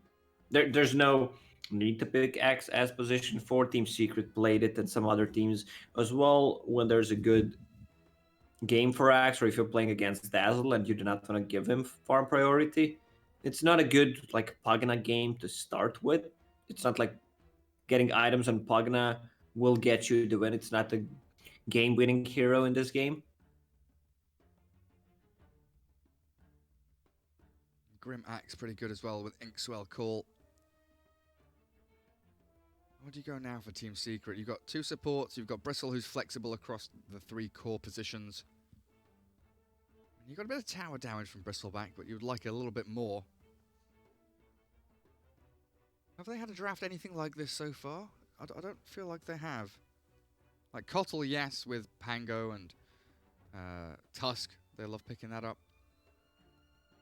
Kotl, Earth Spirit, Morphling, Bristleback, Pangolier is the closest we get to a draft like that. You don't really want to be picking Necro into Pugna. Morphling could still work decently well here, though, right? The Team Secret might leave that until later on. Against the Grimstroke initiation from Axe, there is a lot of control from Chicken Fighters for the Morphling chain, so he can get the waveform off. Ooh. Alright, seems like Team Secret had enough. They're going for Spectre. What do they need?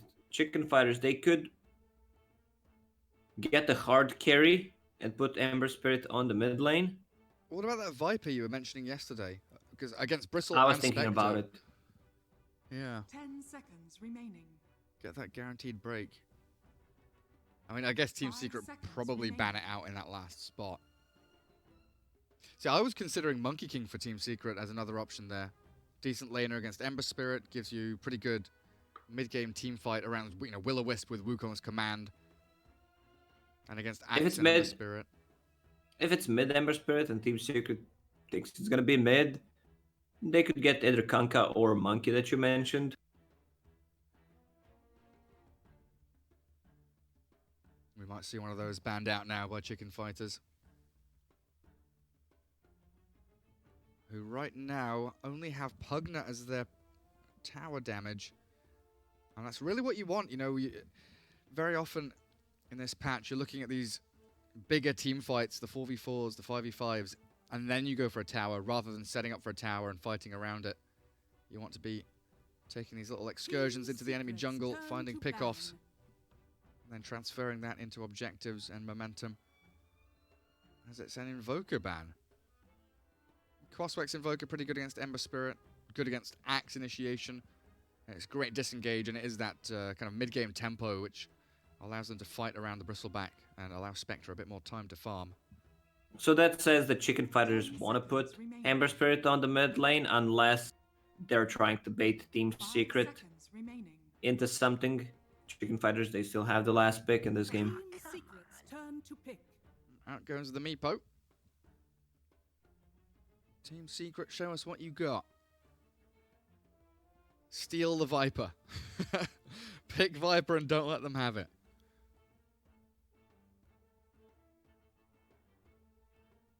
Huh. They could use a Yule Scepter Carrier. They could also put Earth Spirit on the mid and pick another 4, but I feel like Team Secret is just going to go for like a traditional mid, either Kanka or that Monkey King that we talked about. Monkey King not that great against Pugna though. That's true. And Chicken Fighters do have the ability to swap that around. Pugna third pick has always been real good in that ability to shift roles.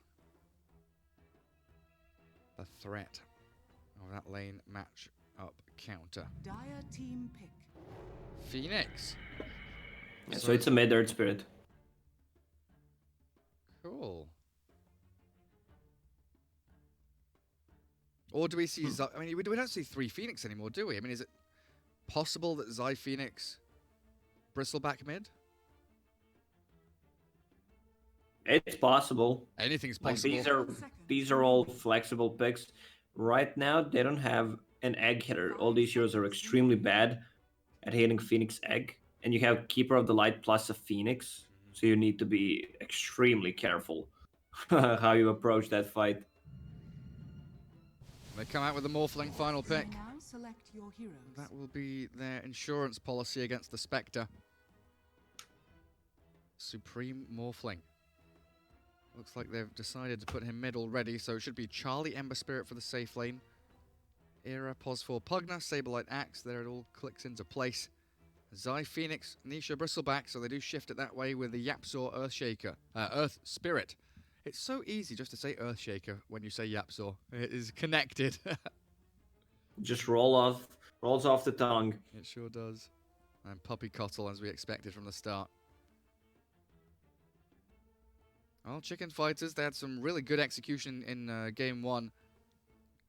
It feels like they do rely on getting Charlie into that position where he's able to, you know, make the calls, feels when he's strong after the first couple of items. I think Ember Spirit able to fight much earlier on the Troll, especially when you buy Battle Fury on Troll.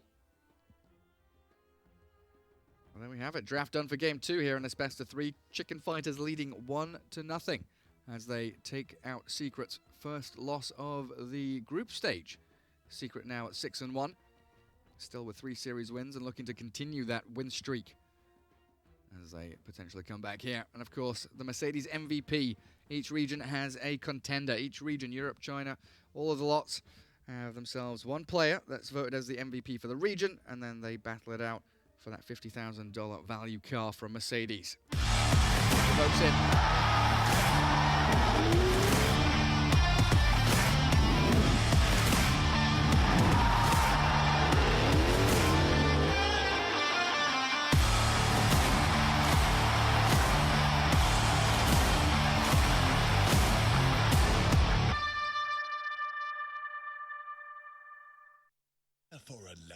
Back into game we go as we crack out across to the lanes. What is Team Secret doing? Man, I was talking how unpredictable they are. Phoenix mid, off lane, Bristleback. Zai is playing the Phoenix mid. What is I happening? guess the reason why they want to give Zai like more levels. Fire Spirit is going to be amazing against the Morphling, slowing him down. And he builds naturally into Spirit Vessel against either Pugna or Morphling. It's going to be such a great item. You always ask me the percentage when I see the drafts. I'm leaning towards Team Secret, like 80% this game. 30 seconds to battle. Just tinkering with the audio settings. Nothing's changed since yesterday, and for some reason, apparently I'm a little bit too quiet and you're a little bit too loud. So I'm just going to push some buttons and move some sliders around. Do you understand that some of these people who are complaining have a problem with the hearing? No, I think the quantity of them now is definitely Alright, if concerning. it's majority, then we might be trolled. You never know. Getting trolled by Twitch chat, potentially, yeah. Thank you, Twitch chat. Yapzor. Putting some pressure on Ember Spirit. Another roll misses. Charlie with a nice sidestep. Try lane from Secret. Pressuring Charlie very early on. So yeah, Zai Phoenix mid up against the Morphling of Supreme. Seneko Grimstroke coming back around towards top lane to match up with Charlie Ember Spirit. Nisha Bristle, Puppy Cottle, Yapzor Earth Spirit. And then bottom lane, Matuma Man Spectre against Saberlight and Era, the Axe and Pugna. He's going to need some help down there for sure. Roll towards Seneko, but Yapzor misses. Yet another roll off the mark. Uncharacteristic by Yapzor. Missing a couple of rolls in a row. Man, those Someone kill needs to spray TP stacks. bottom and help Spectre. Spectre has a lot of regen early on, especially if you combine that with someone else having Hedris in the laning stage. Right now, they're just leaving her alone. They want to Another roll. grab the kill, Yapzor, another miss. Oh, and the TP out, not enough. The quill spray stacks. Seneko falls. And the pressure will continue onto Charlie. Oh, so he used 90 gold worth of item. Now he needs to walk back to the lane. We see Earth Spirit rolling on the bottom. Pugna has boots of speed. Very speedy little Skelly. 350. Sal's being popped by both sides. Matu and Era returning back up to full HP. Saberlight 5 and 4. Plenty of denies here on this Axe. I do want to peek in towards mid just a little bit. 6 and 1 and 4 and 2. We have seen Phoenix mid previously on Team Secret when mid one was playing it. And it looks like a incredibly strong lane dominating hero, but you need to make sure that mid game goes your way. And of course here, you know, it is a mid Phoenix, but it's Zai, the position 3, so farm priority should shift away from him as the game goes on. While Morphling, most certainly the position 1 in this kind of match.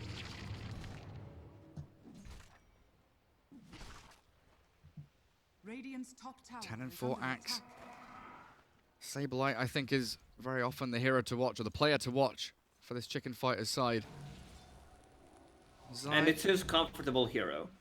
Like, he's been known for playing Axe, one of the reasons why they picked him. He can also turn around the bristleback.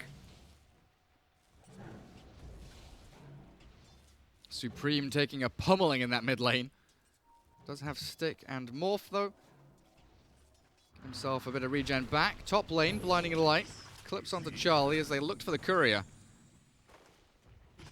Nisha could go for a bit of a dive here onto Seneko. Very wary though of this slight chains and the stroke of fate. Plenty of regen still going there. If they get the chains mid lane, Bristleback is dead. Oh my god, the dive forward. He's gone aggressive. Zai still alive. Supreme couldn't get the final hit off.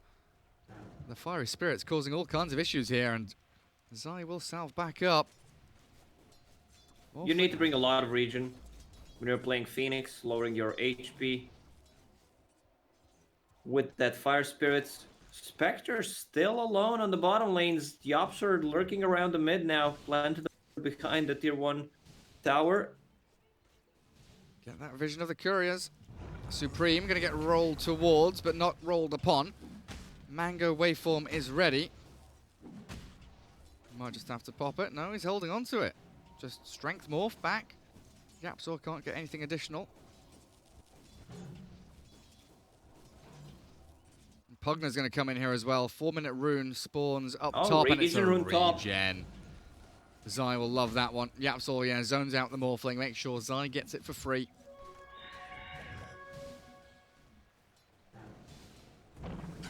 What if you had to pay for runes? Like, you have to pay 50 gold to pick up Regen rune? I hope Ice Frog's not listening. What did you have for breakfast again, Lacoste? Nisha.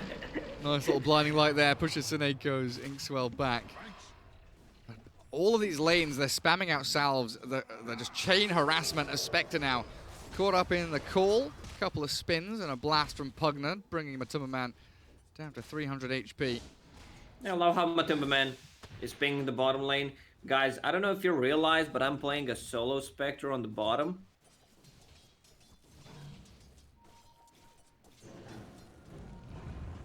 It's not very fun. Yapzor missing all of these rolls. He's used 6 or 7 rolls, and I think he's missed about 5 of them. Just saving it for the late game. You know, mistakes were made early on, so they don't happen after. Phoenix is level 5.5. Man, getting levels on Phoenix is such a big deal. Level 1 ulti is not that great, but level 2 ulti, 8 attacks to hit it. Roll. He connects it. Now connect. And then run away. Can't do anything with it. It is putting pressure on Morphling, though. If it wasn't hard enough laning against this Phoenix, Yapzor is definitely limiting the farm of the Morphling.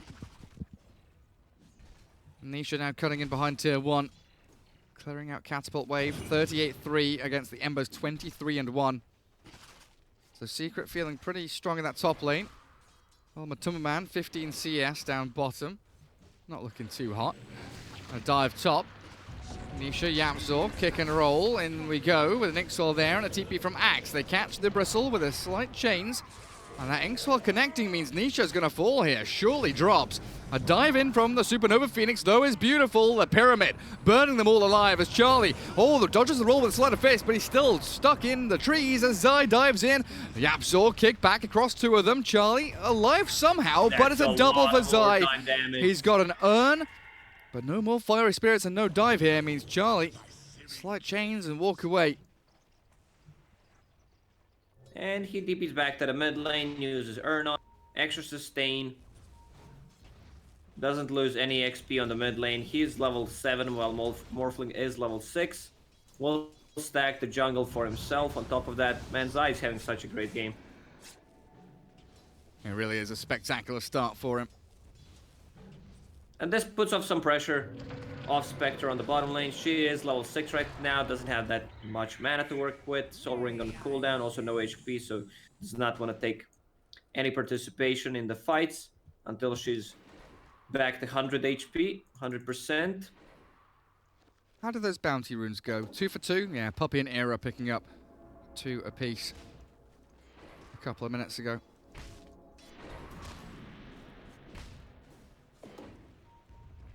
Royal Jelly for the axe. Tier 1 items starting to pop up. Oh, look at that. Mirror. Royal Jelly for Zai. Takes a charge, puts it back in stash. As Bristleback It's an unwritten rule. If you get Royal Jelly, you need to use 1 charge on yourself. That's how it is. I didn't make that up. Finders keepers. Exactly. That's the rule. And then you give it off to your teammate. Charlie rotating in mid.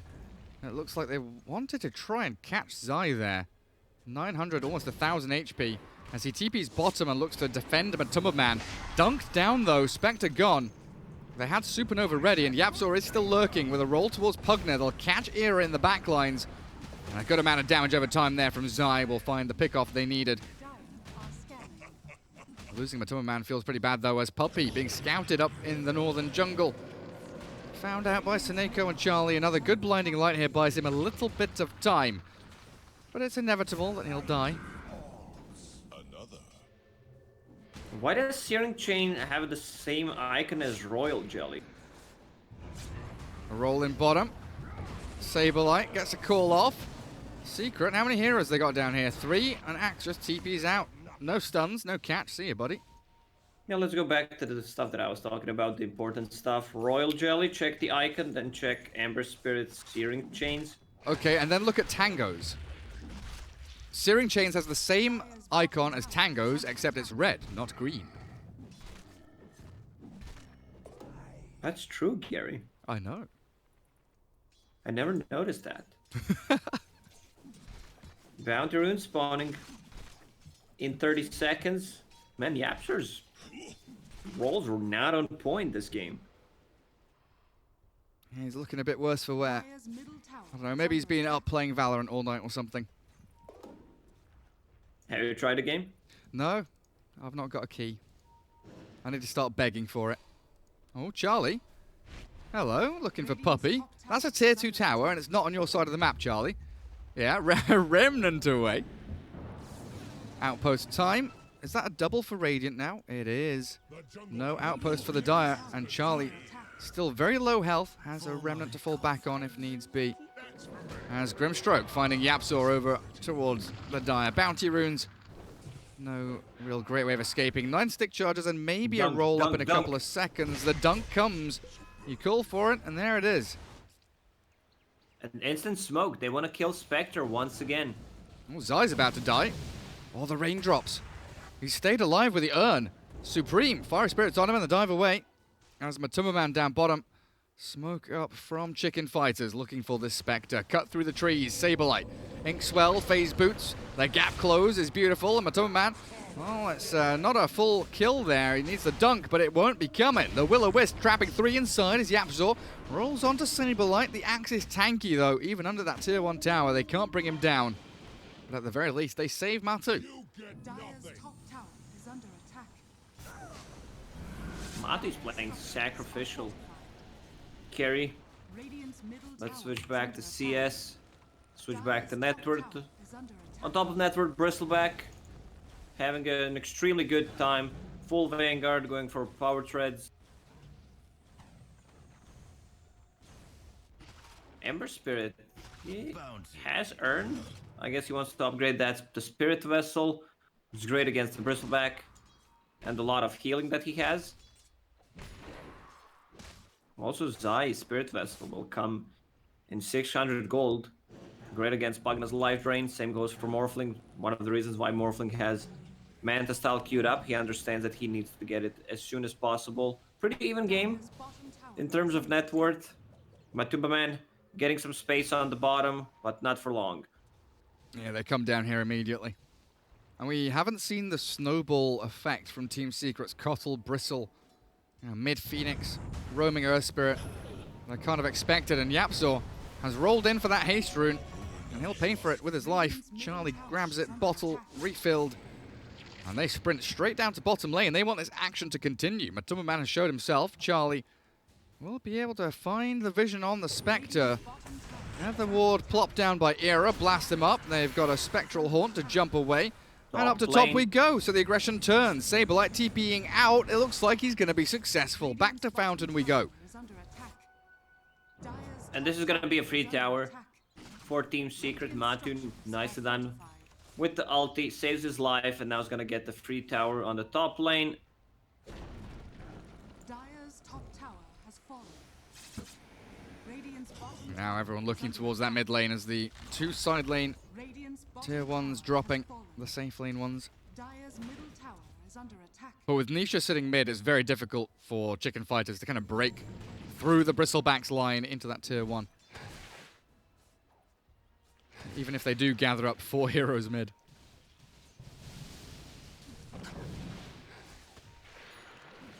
And there's that Spirit Vessel. Phoenix with no charges on it though, he's been using them aggressively.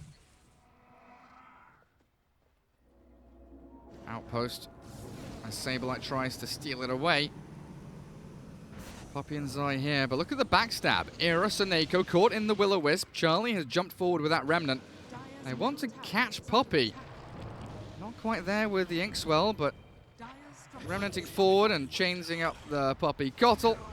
A killing spree for the Ember Spirit will come out. This does open up the mid-tier 1 for a little bit of push from Secret. But Chicken Fighters seem to be responding very well to all this aggression. X has a Blink Dagger ready. Yapzor still not level 6. Very untraditional from Team Spirit. Yapzor not playing this greedy position 4 on bottom of the network. Once again, level 5.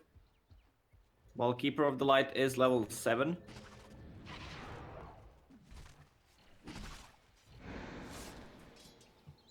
Radiant are scanning. Radiant scan. And there's the Axe Call. Trying to bring down the tanky Nisha Bristleback though. As the Soulbind connecting in with a double suck, the drain out, and Poppy, Yapzor, Zai all falling. Now it chains onto Nisha. Gonna bring the Bristleback down as Chicken Fighters. Beautiful defense on their tier 1 mid. I did not think they could break Bristleback, but they have enough damage. They keep them in place with the Grimstroke ulti. 4 points at Inkswell on top of that. They knew that there was no haunt. Spectre still going for the Radiant, so that's gonna take another like 5 minutes to finish it.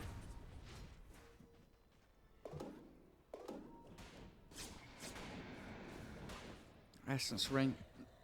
Double rings for Axe. What else have we got? Secret, Keen Optic, Shovel, Royal Jelly already consumed, Mango Tree Unknown. Jumping onto Matumba Man. Silent stop. The decrep means he can't get himself out of this one. 13-1 charges. Sure enough, you've got it. And Saberlight is the trade across the map. So at least a 1-for-1 there, but they are slowing down this Radiance timing of Matu. They are slowing Matu down, and the ARR getting kills on Ember Spirit. So that's a full Spirit Vessel on him. Morphling is getting a lot of farm, did not die a single time, just a 500 gold away from Manta Style, so he can dispel either Silence from Earth Spirit and that Spirit Vessel charge from Phoenix. Radiant's top tower is under attack. Yeah, so Hasted running around. Not going to find anything. Philosopher's Stone. Is under attack. Oh, Phoenix doesn't have an item, so that will slot right in. After losing the GPM talent, feels pretty good to get that. Oh no, he's got rid of it. He gave it away to someone. No one's picking it up yet. I know a lot of people are trying to figure out the effectiveness of these neutral items, you know, stats-wise. Not really a great way to do it, as both teams getting, you know, overlapping items and all that stuff. But I think the initial numbers showed, oh my god, Yapsaw just annihilated by his tier 2. Charlie zips away. But I think the initial numbers I've been seeing, Philosopher's Stone has been one of the worst items. Why is that? I think really don't have that kind of a feeling. I mean, people, I just see people not using it. People who? Like, when do you... Which people? When do you see a team actually using Philosopher's Stone? Like, they much prefer to have Shovel or Essence Ring or Ring of Aquila. Like, it never gets kept. Well, in this kind of situation, Earth Spirit, you're relying on just landing your spells. It's not like you're dealing any heavy right-click damage. And you're really struggling, so you want to get that item. We've seen how efficient that can be on Disruptor. Once he gets that Aghanim Scepter, we had like 2 games where Philosopher's Stone helped him out to turn the game. Oh, I'm not saying it's like a completely trash item. I'm saying like overall compared to like all of the other items. Like you would much rather have a Keen Optic like 9 times out of 10 on one of your supports than a Philosopher's Stone, because it just gives you much better kind of team fight effectiveness. Shovel gives you a little bit more. You'd rather have Imp Claw or Essence Ring. Faded Brooch, Arcade. Like, I think, you know, comparing it to like any of the other tier 1 and tier 2 items, there's a lot of tier 1 items you'd keep over a Philosopher's Stone. But it does feel good when you're behind. Trying to catch up as they get the Will-O-Wisp, potential Supernova combo. Jump in from the Spectre, haunting onto Seneko. They get the Soulbind onto the Spectre. Bristleback now with a double decrap, but there's no life drain coming. The kill onto Supreme in the back. They're focusing Morphling, 5 heroes strong, but the rollout. He's turned into Earth Spirit and the Blink Call. Catches the Bristleback, but the follow-through is lacking. Chicken Fighters, they've got to bail away from this one. Secret have blown their massive teamfight combo, and all they got was a Grimstroke death into buyback.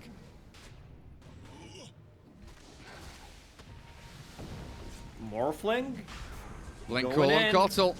Supreme, half HP, smoke from Seneko in the back with Era, life-draining Sableye to keep him alive, but they're magnetized. Earth Spirit clearing through the kills and getting the stacks going. A dive forward with Fiery Spirits. Team Secret reset.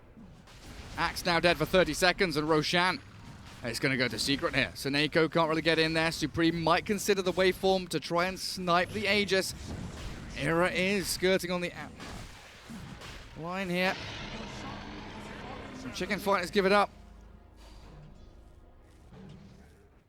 Nisha got the Aegis. Interesting. It's not like he's gonna die. Spectre, 500 gold away from Radiance. It always feels when you're playing against Spectre that you're on the clock. Like, you need to do something, otherwise your late game, it feels like you're suffering. But let's go back to the neutral items talk.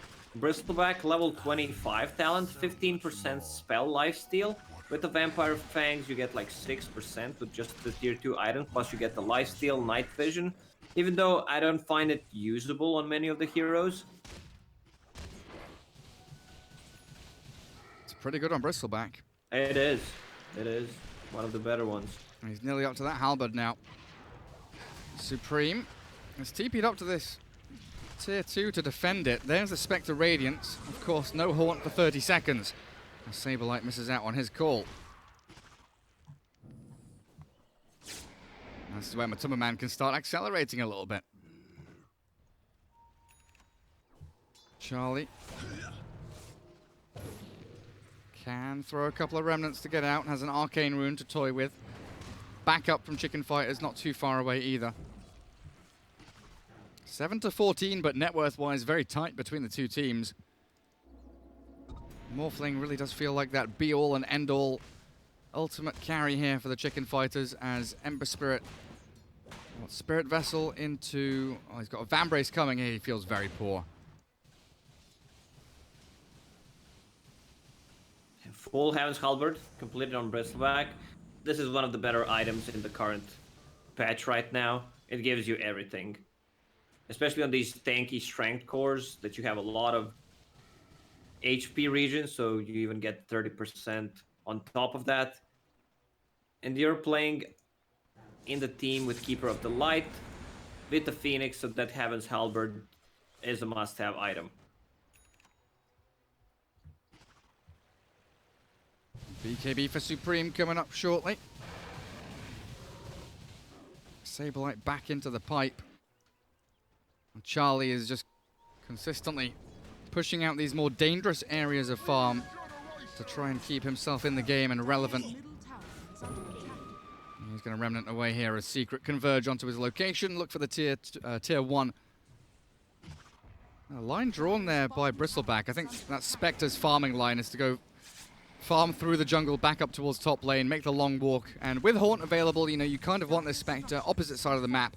The other 4 heroes shoving objectives so she can join in with a Haunt. Yapso's going to be defending too. For another 2 minutes. Team Secret will want to take that fight. Phoenix, level 2 ulti. Same goes for Keeper of the Light. Seems like Team Secret is playing a different kind of a game. They shifted their position 4s and 5s, where Puppey gets all the farm on the map. Spectre even TPing top. Puppey, Yapzor, Nisha, they're all coming in. They've got a slight chains, Kotl, Mech, and turns to fight now with a kick forward. Yapzor not connecting on anyone, and Charlie has a Remnant to escape. Morphling TP's bottom to continue farming.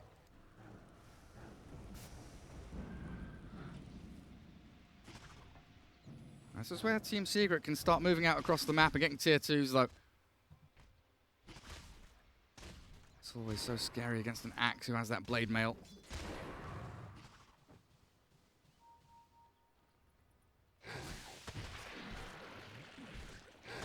Still another minute left on that Aegis. Smoke from Chicken Fighters. We saw this move in game number 1 when they smoke. When Aegis is about to expire, can they blow him up? Yes, they can. Annihilating the Phoenix. A roll from Yapzor. Trying to catch Era. Matuma Man will secure the Pugna kill. Is there any follow through onto Supreme though? Morphling still has the waveform to dip back behind his tier 2.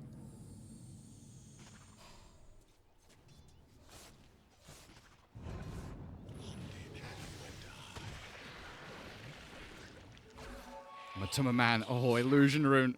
He can shove out bot with Illuse, farm jungle camps, and keep his actual hero safe and sound. He just gone in 10 seconds. Nisha still going to pressure that tier 2 tower mid. Kill off a courier, which had Charlie's Mithril Hammer coming. That was part of his BKB as the Will-O-Wisp does get placed on a decent choke point. Nisha is a little bit isolated here from the rest of his team, and Yapzor's being focused down by the Morphling. Into Earth Spirit mode he'll go. The call onto Nisha as Matuma Man gives chase onto Saberlight. Morphling very deep here, rolling onto Yapzor and finding the kill. Even with that Yule Scepter up, he still falls, while Charlie TP's home. No stuns from Secret. Diving to hunt for Supreme, but that's it. The fight ends. I still feel Team Secret's potential to take a team fight with Will-O-the-Wisp and the Phoenix Supernova combo is just much, much stronger than what Chicken Fighters have. I've seen this before, Sonoiko going for Aghanim Scepter build. I remember one of those games where he actually won them the game. He sold all his items, everything that he had, for one high ground push. And he defended it. There was like Hyper Carry, I can't remember which one. Now he's playing against Spectre. So you make an illusion of Spectre. And it's a magic immunity illusion. You can't touch her. What are you laughing about, Gary? Chat's molding because I said Philosopher's Stone, the stats of it coming out don't look very good compared to all the other neutral items, and they're mad. Yeah, I know my boys from chat love the free gold. That's why I was defending it. I mean, you get 200 mana on top of that. So it's just for the supports. You could give it to your like position 3 if he's struggling with the items, you need to get something like a blink dagger. Oh yeah, I think You there are can't find positions any where farm it's on the good. minimap. But I just know that the numbers coming out from a few of the statisticians show that it isn't anywhere near to being one of the better tier 2 items from the neutrals. I don't know, from the games It's I've just seen people... math, Gary. Most of the time, math is wrong. Oh yeah. Duh. That's it. Well, it depends who's doing it. If I'm doing it, it's gonna be 100% wrong. Oh, you do it quickly though. True. Spider legs. Okay, what do statisticians say about this item? It has to be one of the better ones. Very powerful. Bristleback holding all of them. Quickening Charm, Spider Legs. Oh, he's giving the Quickening Charm to someone else now. Essence Ring up on Matuma Man. There's Nisha holding on to Vampire Fangs. Oh, Supreme with a bottled double damage rune. Secret keeping that top lane shoved, forcing Chicken Fighters to come back, address that problem over and over again. It feels like they're stuck in a bit of a rut here. They'd love to be getting these combos with Grimstroke, Ember, Axe, getting the catch onto the backlines of Secret, but so far, it's just securing this late game for Spectre, it feels like. 26 minutes in, already very farmed, 14k net worth after a pretty devastating laning stage where Matu was playing the position 3 basically, just hiding behind tier 1. Not getting a whole heck of a lot. Morphling is building the correct items this game. He's going for Silver Edge to break both Spectre and Bristleback. I mean, he can only break one at a time. It's also great against Bristle, who has 35 HP per second region. New Silver Edge reduces the healing by 50% and all regeneration. Zai getting out of that top lane. Poppy sticking around, but Saberlight can't find them. Secret Observer Ward watches the advance of Chicken Fighters. Oh, Bristleback with the spider legs. Half man, half pig, half spider. Man, bear, pig. Spider. Very spooky. Or is it turn rate as well? Pretty handy. Roshan alive, scouted by Charlie. That's the Aegis and the cheese there. Both teams really kind of lurking in the vicinity, trying to find an opening for it. Haunt up top, Seneko. He's going to get caught here with the Yule Scepter up, even throwing the Will-O-Wisp down to take out the Grimstroke. He's buying time here for the rest of his squad. Dead for 70, but with buyback, so Roshan still potential here for Chicken Fighters to contest it, and they jump into the Bristleback. They've got the call and the double damage room, but the disarm from Nisha comes out now with a waveform forward. Nisha still being focused by Charlie and Supreme, but it's a tanky Bristleback. You can't bring him down just like that. And they've also got this Zai Supernova, beautifully placed. The focus from Supreme, he's got to back away. Charlie being drained out. Matuma Man on a killing spree, and well, they've got the catch. Silence him up, stun and kill, even with the Manta style. Supreme's Morphling down and out, and we're going to have pretty much a team wipe here. A Secret collapsing so quickly into that Roche Pit fight off the back of a kill on Grimstroke, who didn't buy back. That's one way to throw a game. They should have just waited until Grimstroke is out or get a buyback on him.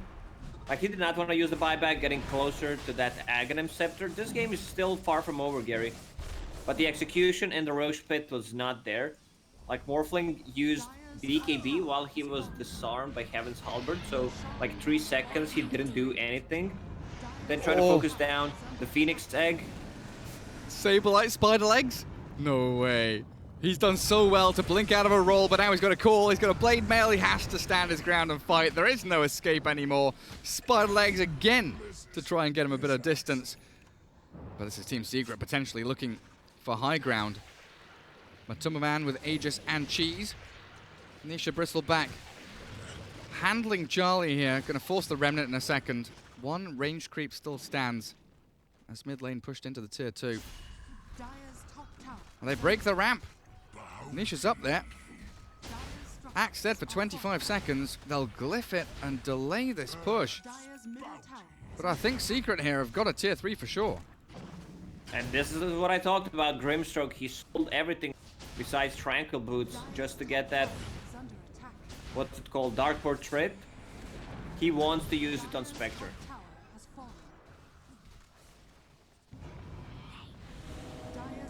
Let's see if Seneko can get the target he wants. A very powerful illusion. Tier 3 top gone. Swing into the tier 2 mid. Systematic toppling of the dominoes by Secret. Muscling through the map. And Chicken Fighters with a smoke. Not really of desperation, but definitely something that they want to try and swing the momentum of this game as a 17,000 net worth lead lands in the pockets of Team Secret. And they're going the long way around on this smoke. Saberlight leading the charge. Really does want that blink call. Yapzor Earth Spirit might be the target they find. There, he's rolled into the Inkswell. Gets a Yule's up. Buys himself a little bit of time, but may have been better used on himself as the dunk comes in and the Soul Bind as Ira. He is decrep, but under the Will-O-Wisp, he's going to get annihilated by the Spectre as Supreme's BKB and a chase into the backline. Saberlight hounded by Nisha's Bristle, while Zai still has the Supernova. They've got a disarm onto the Morphling. Charlie tries to focus down, but the Sunray from the Supernova blasting out across towards Supreme. And the buyback from Saberlight Axe. He's hiding in the trees, waiting for this counter initiation. He might have to jump, but he's holding, waiting and biding his time. Yule's up into the Morph, and there's the two-man call. Saberlight's in to get the Supreme out of there. They dunk down Yapzor. Earth Spread gone, but Secret still strong. Another tier 2 for them. A lot of pressure on the top tower. Spectre with the illusions. Good thing is Pugna can just get rid of the illusions very quickly. With the life drain now, they're knocking tier 3 tower on the bottom lane. Still Cheese and Aegis. That's a full Abyssal Blade. Oh, nice decrep. On Ember. Allows that Ember Spirit to jump out. Matuma Man healed by the Sunray. And Nisha battling away onto the tier 3 as Grimstroke, Seneko, Inkswell's up, the Spectre Illusion.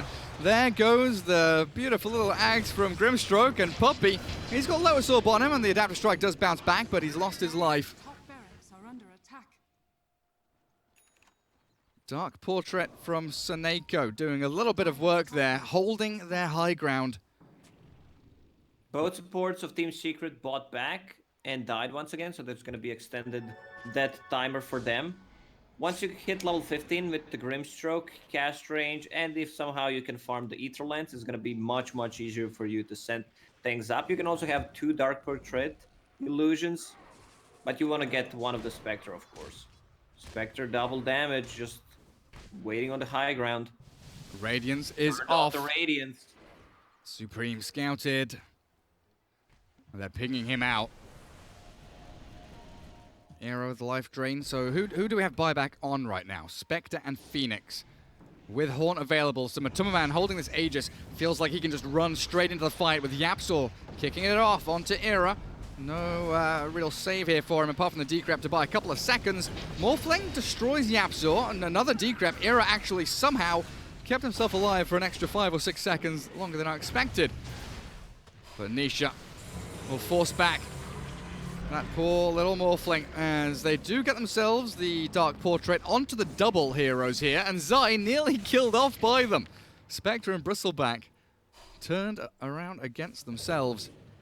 Matthew understands how strong this illusion is, so he instantly pops the Manta style and starts attacking it. It receives 350 damage. They need to play around that illusion, like control heroes with the Axe. Axe is in a tough spot. You're playing against Spectre with the Radiance, a lot of overtime damage from Phoenix, Bristleback, who's gonna run into you. So you're not gonna get the greatest initiations that the world has ever seen.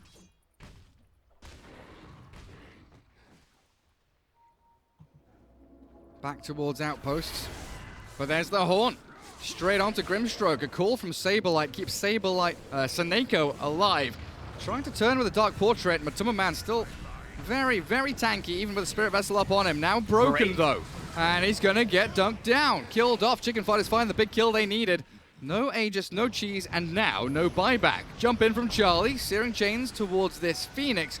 Supernova level 3 though with a Will-O-Wisp could be a good combo to fight around Nisha. They get the Abyssal Blade onto Charlie, Sunray, and kill him off. Now, where's the Supernova? Zai still has it, but he's been annihilated. The dunk down, Sableye gets the kill, but the only one still standing in this fight is the Morphling for Supreme.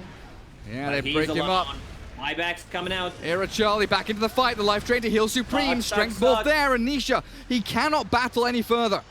They need more here, Team Secret. The numbers advantage has swung the other way through these buybacks. Roll not connecting from Yapzor. Supreme still fighting the life drains from Era, keeping him up and running. Oh, the Morphling's about to fall though. Another cool spray. Nisha looking for it. The roll connecting. And a blinding light back with the Abyssal Blade up. He finally dies.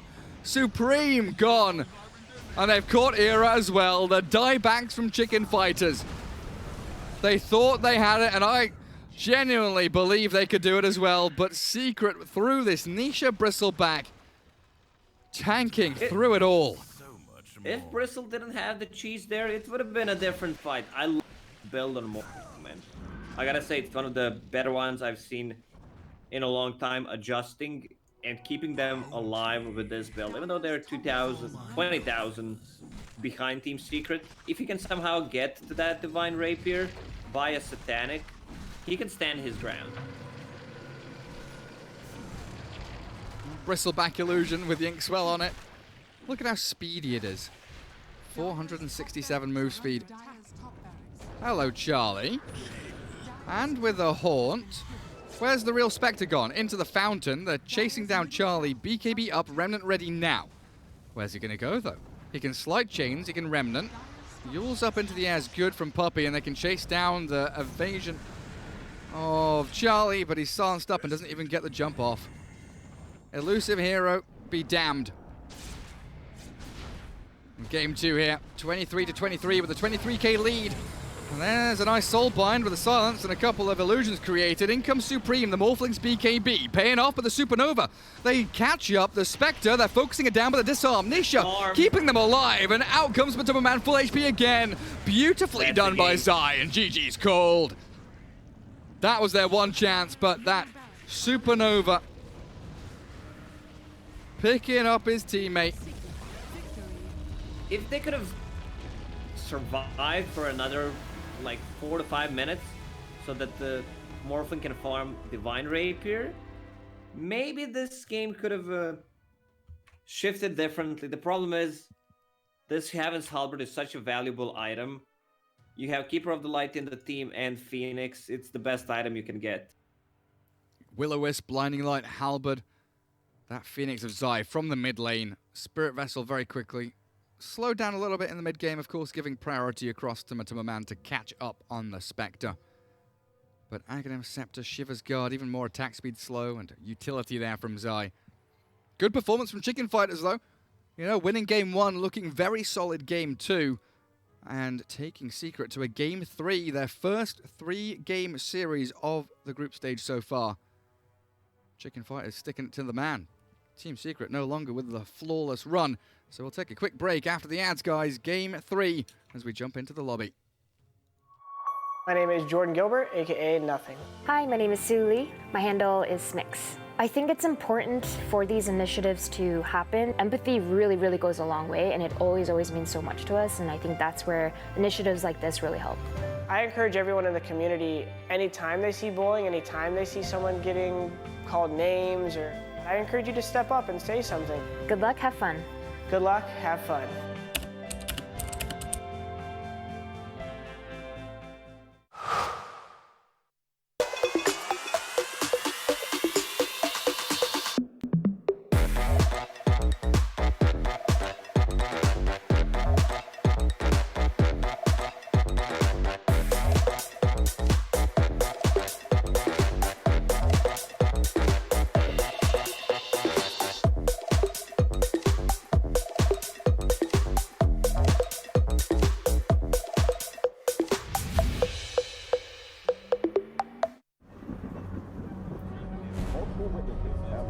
Mysterious shadow sightings all around the city.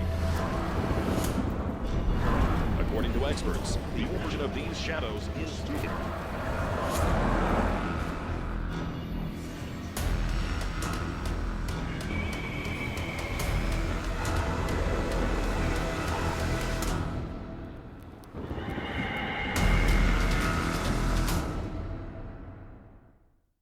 leave it to me.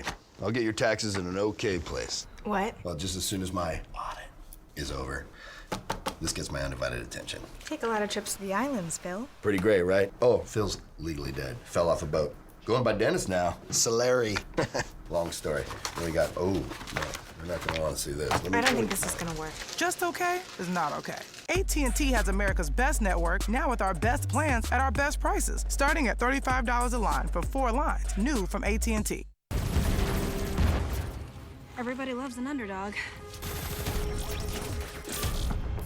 Who needs to be liked? Mountain Dew Amp Game Fuel. Victory in a can.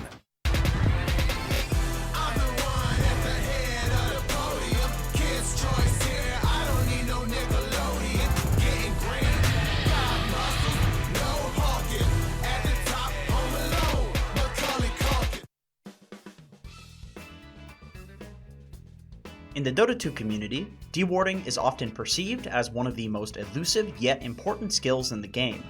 These days, being proficient at dewarding is more important than ever, for 2 reasons. 1. Information is the most important resource in Dota, and denying the enemy team that resource is incredibly valuable. Number 2. The dewarders now get an absurd amount of gold and experience for getting the deward, so now even cores should be interested in dewarding. But dewarding, over a lot of the other skills in Dota, can feel like something that requires a ridiculous amount of effort and focus because it's almost entirely a mental battle. It can feel like a downright chore. But really, it's not as difficult as it seems, because thankfully, Dota is packed with other, unrelated mechanics that can be abused to make warding and dewarding much easier. For example, you can walk into tower vision blocked by a tree line or a high ground in Scout if there's ward vision on you, because the tower will hit you if there is vision on you. Similarly, you can hide somewhere where the enemy team shouldn't have vision of you, right-click an enemy hero anywhere on the map, and if creeps pull to you with creep aggro, then it means that the enemies have vision of you, and therefore you can get a pretty easy deward. Moreover, when it comes to dewarding those pesky hills, it can honestly feel a bit tedious to send your courier out to check the hill, but oftentimes you can actually just walk up really close to the high ground and abuse your hero's natural vision box to check up the high ground and see if it's warded. If you have a gem, this is even easier because you can drop the gem and abuse the gem's dropped flying vision to scout up the high ground.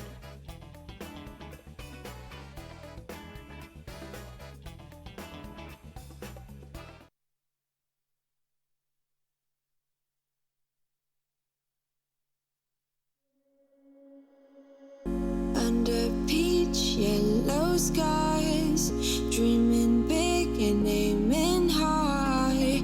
Name the clouds passing by, wishing we run away. All we need is our passports, baby. Leave the rest in our troubled minds. Let us go down in laughter, baby. Trying to figure out what we're after.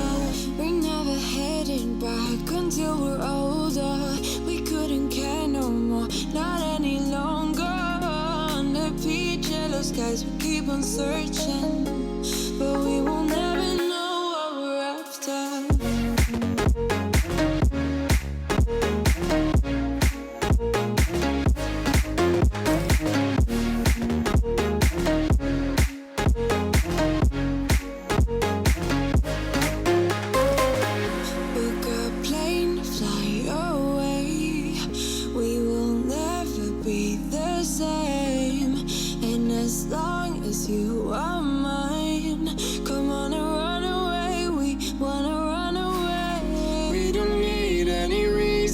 Baby, leave it all for the faded hearts. I don't mind if they call us crazy, 'cause they don't understand what we're after.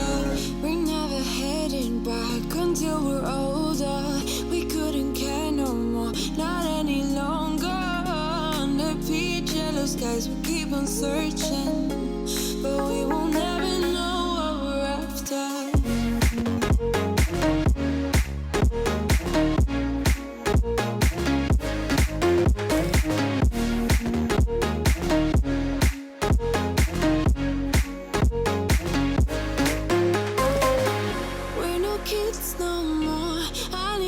it alive in this dreadful town. I'm running out of time, and as long as you're mine, I wanna run away. We're never heading back until we're older. We couldn't care no more, not any longer. Under peach yellow skies, we keep on searching, but we will never know what we're after.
Chasing love in an empty bar. Pour a drink till I make it past. The midnight hour seems to come and go, but I know. Walk on up with a drink in hand, sipping mixes cause you can. And all the lights begin to switch off. You're chasing the light, holding on for life, fading out, chasing the light.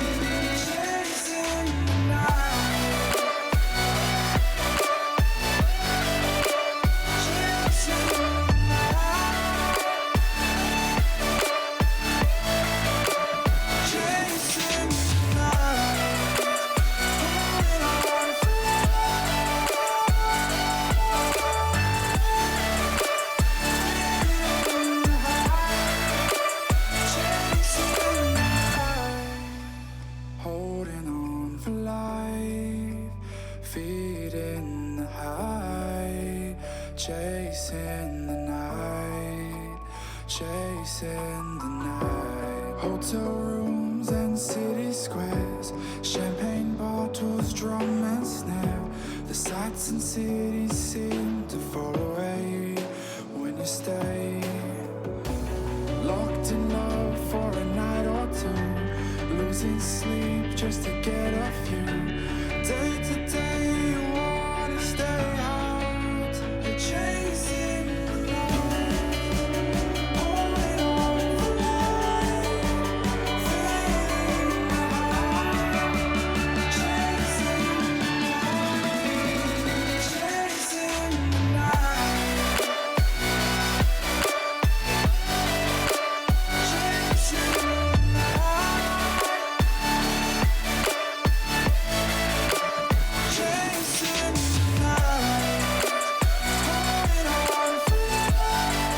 chasing the night,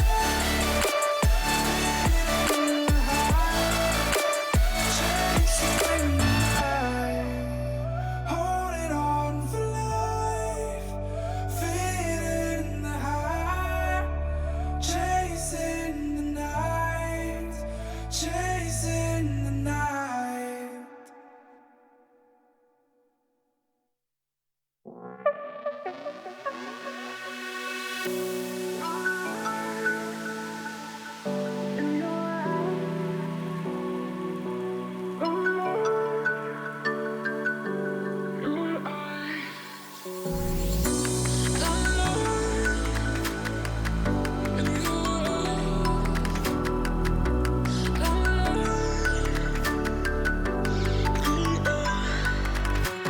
I just wanna feel in the starlight, I see in your eyes. I just wanna feel in the starlight.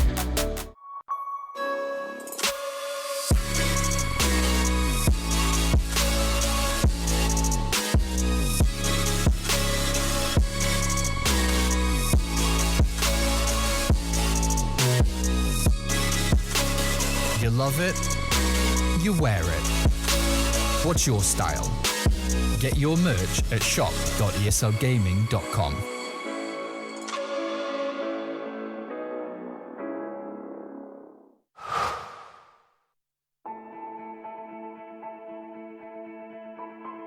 Dota's the kind of game where you kind of know you're going to win before it's even over. Aggressive on the run, Universe right behind him. They keep running out, but GG, well played.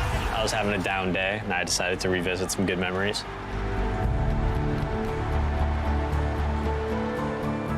My name is Peter PPD Dager, and these are my moments of brilliance.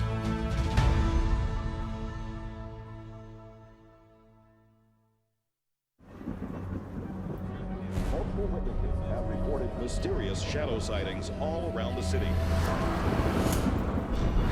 According to experts, the origin of these shadows is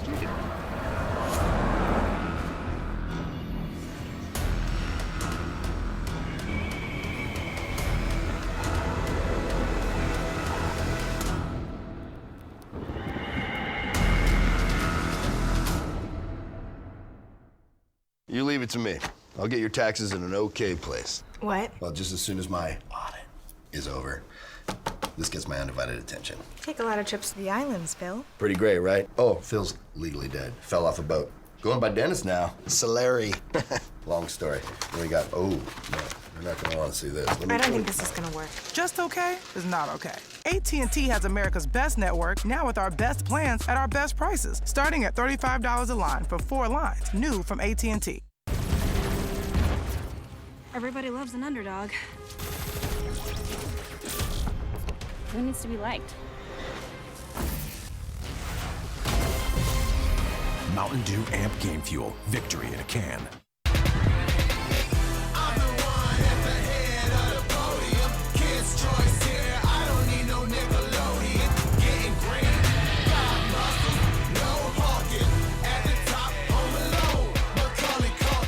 ESL 1 Los Angeles is brought to you in part by Intel, Mercedes-Benz, AT&T, Mountain Dew Amp Game Fuel, and GG Bet.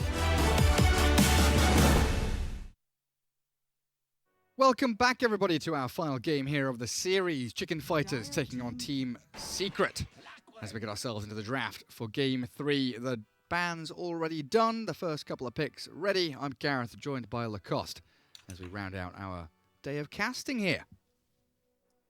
Definitely didn't expect this series to be close. Chicken Fighters winning Game 1, then putting a decent showing in a Game 2. I feel like they could have used a bit more time to build up the item on the Morphling, that Divine Rapier, change things up. But let's focus on this one. No Keeper of the Light this time. No Tusk. I've been bragging about Tusk, and I've been spamming it a lot in my pubs. This hero has everything. It's one of the better position fours you can get in game. You have block, you have save, you have a guaranteed stun, you have ability that is good against a Roche, gives you a lot of kill potential, and BKB piercing ability that is always going to be good at every stage of the game. Ticking all the boxes. Phoenix, Nature's Prophet for Chicken Fighters. Secret with the Grimstroke Clockwork. And Clockwork still flexible across a couple of roles. Could be 3, could be 4. Banning out the Ursa Warrior. Even though it didn't go so well for Secret in Game 1, still a threat up against that Supernova with the overpower. What else do we have banned out? The Seneko Oracle gone, DP, Lycan, pushing heroes, Monkey, Pango, Rubik, all taken out there. Focusing a little bit towards 10 seconds remaining. That's Yapzor Rubik, and of course Zai playing the Pango as well as Nisha, that flexible Pango there. Now I want to see some heroes that can protect the Phoenix Egg. Also, Team Secret could shift like Clockwork to position 3 maybe. Get Mirana. Attack speed against Phoenix is great. You can leap out of the Sprout. You can even Cogs into Arrow. With an Inkswell, Clockwork, Cogs, Battery Assault. Pretty good setups for their team fights. And there's there's a great way of safeguarding the Supernova, right? Void Phoenix, Supernova with Chronosphere, always a great combination. Banned out and removed by Secret. This is where we start to see their draft open up a little bit. Completely different to their previous series so far. Different opener to what we've seen. 10 seconds remaining. So it's going to be interesting to see how they shift priority. 5 seconds. They've been enjoying heroes like Medusa and Alchemist. That could come a little bit later. Dire team pick. Weaver. It's going to be the Weaver for now. Okay, so that's a hero that is hard to catch. They don't have a stun so far. Great against Phoenix Egg. Can also cut in the back lines. I've seen some Weaver being picked up. It could also be position 4 Weaver, which is very popular lately. Building Aghanim Scepter. Just keeping your teammates alive. So you need some kind of a stun and silence. Stun or silence to control this Weaver.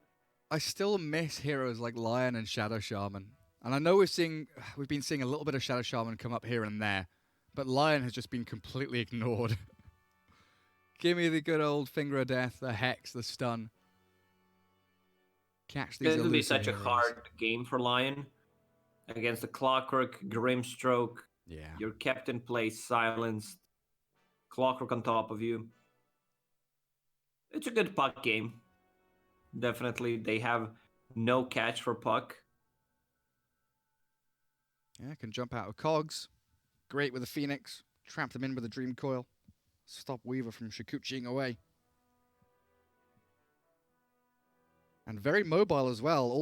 Both of these heroes so far from Chicken Fighters, if you add the puck as well, it would be all 3 of them with pretty kind of global or massive range potential to be able to catch up to and reach heroes like Weaver. Pretty good at fighting around objectives as well. Prophet always gives you that push threat off the back of a team fight win, or just even a single hero pick-off. Team Secret's turn to pick. I'll be the Mars with the Phoenix then. Arena of Blood Supernova, that's your big team fight now for Chicken Fighters. A hero that Saberlight has looked pretty damn good on as well. Seems like Chicken Fighters are not experimenting too much with their picks. They're not swapping the roles of the heroes. They're just playing. 10 seconds remaining. Do you know where Chicken Fighters likes to play the Prophet? Is it a 5 for Seneko? Because I feel like it is. Yeah. Looking back at a couple of their other drafts, it has been that 5 Prophet for Seneko more often than not.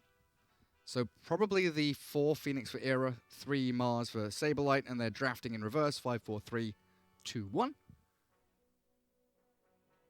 I believe it's going to be that way.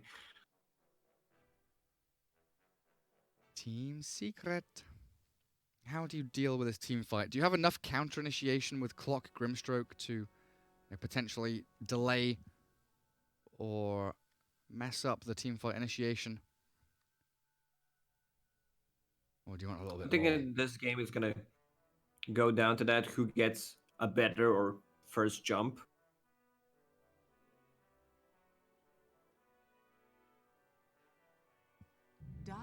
Poppy taking his sweet time to go for Juggernaut.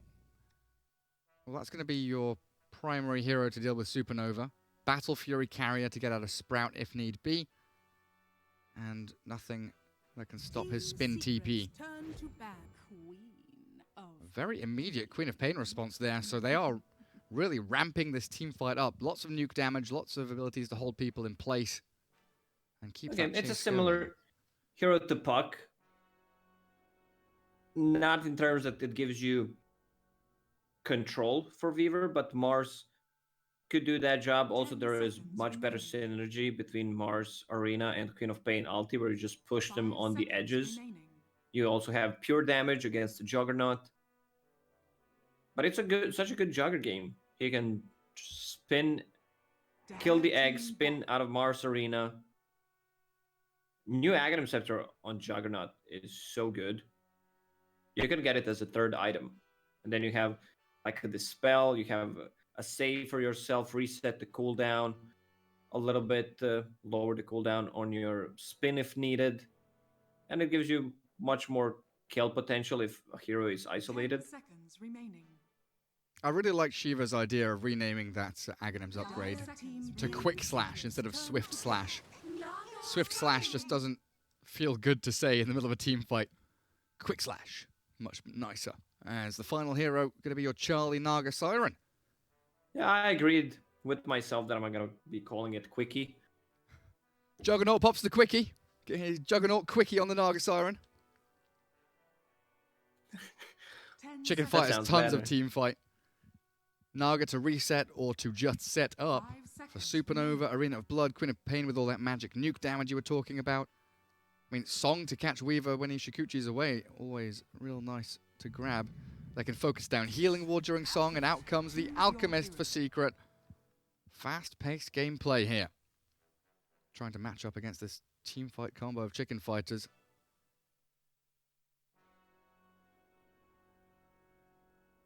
So Zai will be playing Weaver, position 3, give him farm that Aghanim Scepter faster. I still believe it's going to be his item of choice. You might get like one item before that, like a Urn or Spirit Vessel. Yeah, like Tread's Urn. We don't really see the medallion anymore, really, do we? Tread's Urn, Aghanim Scepter. What does Yapzor go for then? He could maybe just go into Bracers or something. Bracers with a wand. Poppy, maybe the Glimmer Cape with a Force Staff. I guess Force Staff's pretty good here for Yapzor too. Catch up to heroes pretty damn nicely. Get out of Sprout, I think, most importantly. It's when you're talking to people in your team in public games. Guys, I'm getting Urn.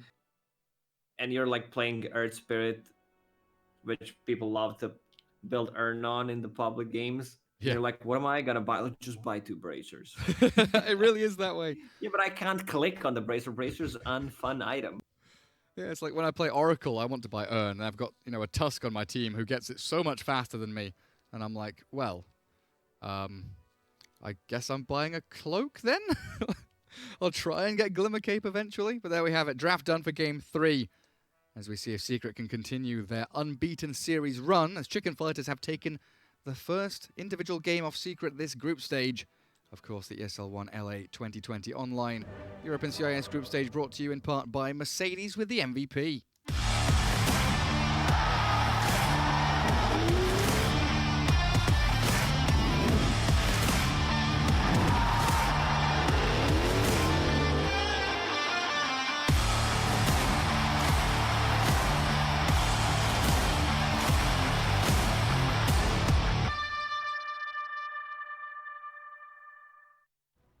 And here we go. Saberlight, Mars, Era, Phoenix, everything clicking into place with the Supreme Queen of Pain mid, Charlie, Naga Siren, and Seneko on that Nature's Prophet as expected. While on the Secret side, Zai going to be the Weaver top, Nisha on the Alchemist with Clockwork for Yapzor, the Puppy Grimstroke, and Matumba Man, Juggernaut, down in this bottom lane. It looks like Secret contesting bottom runes as well as the Radiant. Zai solo contesting a rune, huh? On the top lane. Trying to get well, if Saberlight gets close, he might die. You have Puppy with the Ink Swell. If he still didn't get anything, spin, battery assault, it should be a kill. Look at the build from Saberlight. Fairy Fire, Quelling Blade, Buckler with one pooled Tango. Era with a headdress, so they've got a bit of HP regen there. As Matumba Man moving forward with a spin. Era already having popped out the Fiery Spirits, of course. Doesn't have a dive, but Supreme showing his face down here, forcing Team Secret away. As Yapzor considering going forward. Yeah, he's got Battery Assault, so he'll secure the Bounty Rune. Saberlight, Era still thinking about going forward. The Inkswell there. Saberlight caught up, and so's Era. They can focus the Phoenix potentially. Yapzor still not using Battery Assault and couldn't close the gap, even with the brown boots. So we get a 3-for-1. Yeah, they got 3. Seneko will be playing that Nature's Prophet. Blightstone to lower the armor. Weaver does not have a Ring of Protection. I mean, she has 3 armor. Taking the clicks from Seneko. So how do these lanes actually pan out? Nisha, Alchemist, up against Queen of Pain. Nisha's going to need a significant amount of regen to sustain against that Shadow Striker's bottom. Inkswell into spin. Era dropping very low, but Matumba Man has to come back to the creep wave. And a salve from Era will keep him safe and sound. Yapzor dragging waves top. Seneko, pretty good hero here to deal with it, and great body blocks. Taking Yapzor down to about a third of his HP. Action happening already across the map. Kill threat in every lane. So far, so good on the mid lane. For Nisha, 5-1, while Queen of Pain only sitting at 1 CS. Oh, he tanks couple of hits, gets to deny. He will definitely need to bring more regen to this lane.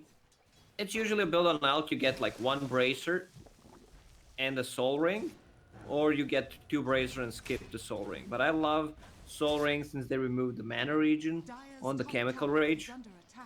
Nisha's doing such a good job. Exceptional stuff, getting another deny in there as well. Charlie being bullied a bit by Zai.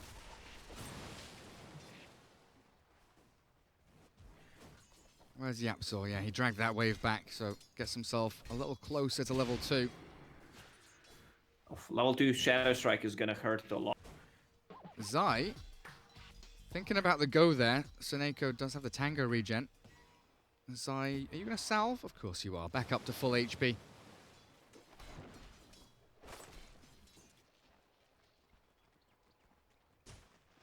Supreme.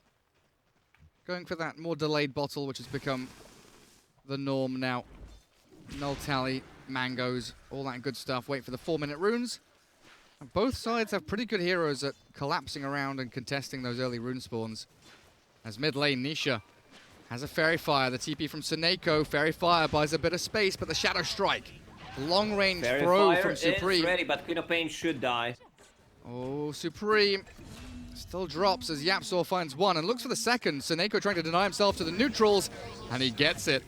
The Wild Wings take him out. Yapzor very close to a double, but denied by Seneko. Getting early levels on Clockwork is crucial.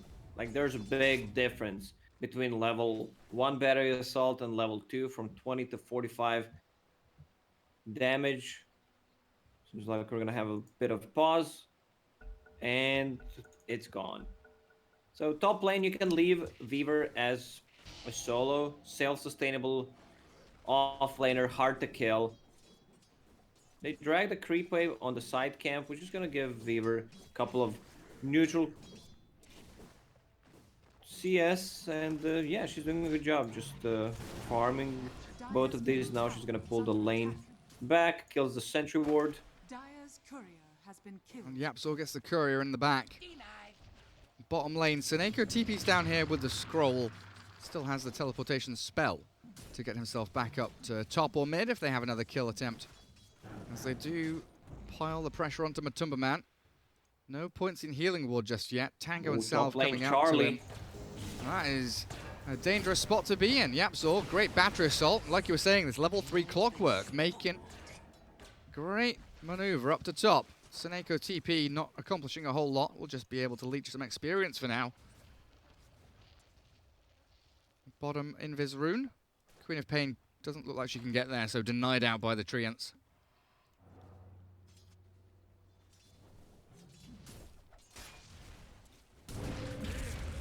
Inkswell, initiation stopped in its tracks by a good spear from Saberlight. Felt it coming. Oh man, it feels so bad for Nisha just to have to trade hits so often with a Supreme Queen of Pain, so CS-wise looking pretty good still, but losing out on that trade battle in regen. As we see the Queen of Pain, yeah, a good 200 net worth ahead so far. Yeah, but it's also Alchemist, which means that he is getting more gold from Grill's Greed, so the gap would be even higher, considering how much regen he was forced to bring to this lane. Queen of Pain, caught by Clockwork. A blink, Yapzor gets the bounty rune. Fairy Fire there from Supreme. Battery Assault about to end. Yapzor with the cogs, but not enough, as the chase from Zai. Supreme has the Mango blink away, and suddenly go TPs. But this is now a Queen of Pain who can't really go to lane, right? She has no regen. She has Bottle coming up to her. And bringing something else. Observer Ward. There it is. That's gonna give Alk 2 creep waves to freely farm. And we'll hit level 6 from that. And then he becomes a real problem if you want to try and gank him. Could even consider going back into the jungle as the Alchemist, give that mid lane to someone else. But for now, Matumba Man, Inkswell spin onto Saberlight, catching the Mars off guard a little bit. Still has himself a nice little God's Rebuke to push them back. And Era zoning them out with the Fiery Spirits as top lane, Naga Siren. Opposite side of the map, Yapzor and Zai making it work. Seneko, though, with a TP in. Yapzor has a Quelling Blade, cut through the trees, put the cogs down. He's safe and sound. Bottle from Zai allows Yapzor to come back in with Battery Assault, but I don't think Zai wants to fight here. Wand Fairy Fire will allow him to stand his ground, and Shikuchi back out of the Sprout as it ends up being another Quelling Blade use out of Yapzor. Since no one's going for a bottle, Zai decided to buy one so he can control the top part of the map. These 2 kills are slowing Naga Siren down so much. Soneko needs to be with her in the lane. Like, he sees an opportunity, finds something with the teleportation, but needs to come back with the TP scroll to the lane. Mars making a rotation into mid. Try and get some use out of that Sonic Wave. 2-1-2. He just refilled the bottle for Queen of Pain. Ah, clever. Very clever. Swings back down to bottom. A D-ward from Era. Gets rid of that vision that could have kept Nisha safe farming these couple of jungle camps. Somewhere Alchemist loves to be. Radiance queued up for Nisha. Bracer Soul Ring like you called out with the brown boots into the Raddy. But Era already very well positioned here. Getting some wards, sentries down, blocking up 2 camps, keeping vision all across the Alchemist's farming area. As Yapzor scouting out Charlie, getting a good amount of damage onto the Naga Siren. Shouldn't be a kill here, but it's obnoxious as hell. Yapzor still going for this. It's a level 5 Clockwork. Level 3 Battery Assault, forcing Naga Siren to use the Salve. Man, carry players are so greedy / mid ones. He found Trust Shovel, uses it once, then sends it back. No. That's efficiency, not greediness. It is efficiency. I have Nice. nothing against. Inkswell bottom. Matuma Man, they can't focus the Phoenix because he still has the dive, and Saberlight seems tanky enough, withstanding the onslaught. And where's Juggernaut? 37-6, Mars ahead with 41 and 9. All of these lanes here, Chicken Fight is doing very well getting farm on their cores. Team Secret do have that Alchemist ace up the sleeve. No one's stopping the Alk while Clockwork is continually just haranguing this Naga Siren. Going from jungle to jungle. Courier sniped out. Yapsaw loses out. Yeah, it looks like... Wait a second, is Weaver going Blade Mail? Yes, she is. And Clockwork's the one going for Spirit Vessel. Cool. They adjusted. I mean, you need to get an item before Aghanim Scepter. Blade Mail has been really popular on the carries. It's a cheap, cost-efficient item that gives you everything, a little bit of mana, armor, damage, and gives ability to Weaver to like cut in the back lines, close the gap. Finally bring down Saberlight. They needed Clockwork to be down here. Supreme in the shadows looking for that counter initiation. 4 points in Scream, but no chance to use it. Yeah, so halfway to level 6 now. But yeah, the Blade Mail, we've seen it on like Ember Spirits, Nature's Prophets. Cool to see Zai Weaver with it now. 10-minute runes.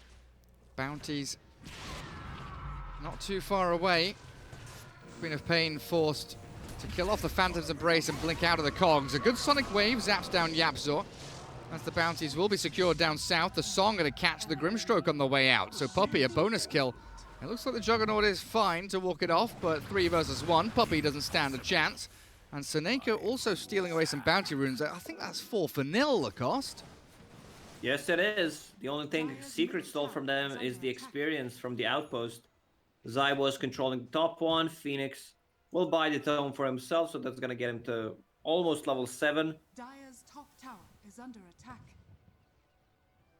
Juggernaut now shifting up the top with all those heroes from Chicken Fighters coming bottom lane. Catapult wave there. Should do a good amount of damage, but maybe not take down the tier 1 completely. As Supreme blinks away. Yapsaw still not level 6. Would love to have a hookshot in that kind of position. Walk in, Battery Assault, force the blink, hookshot back. Top lane, Era getting dived.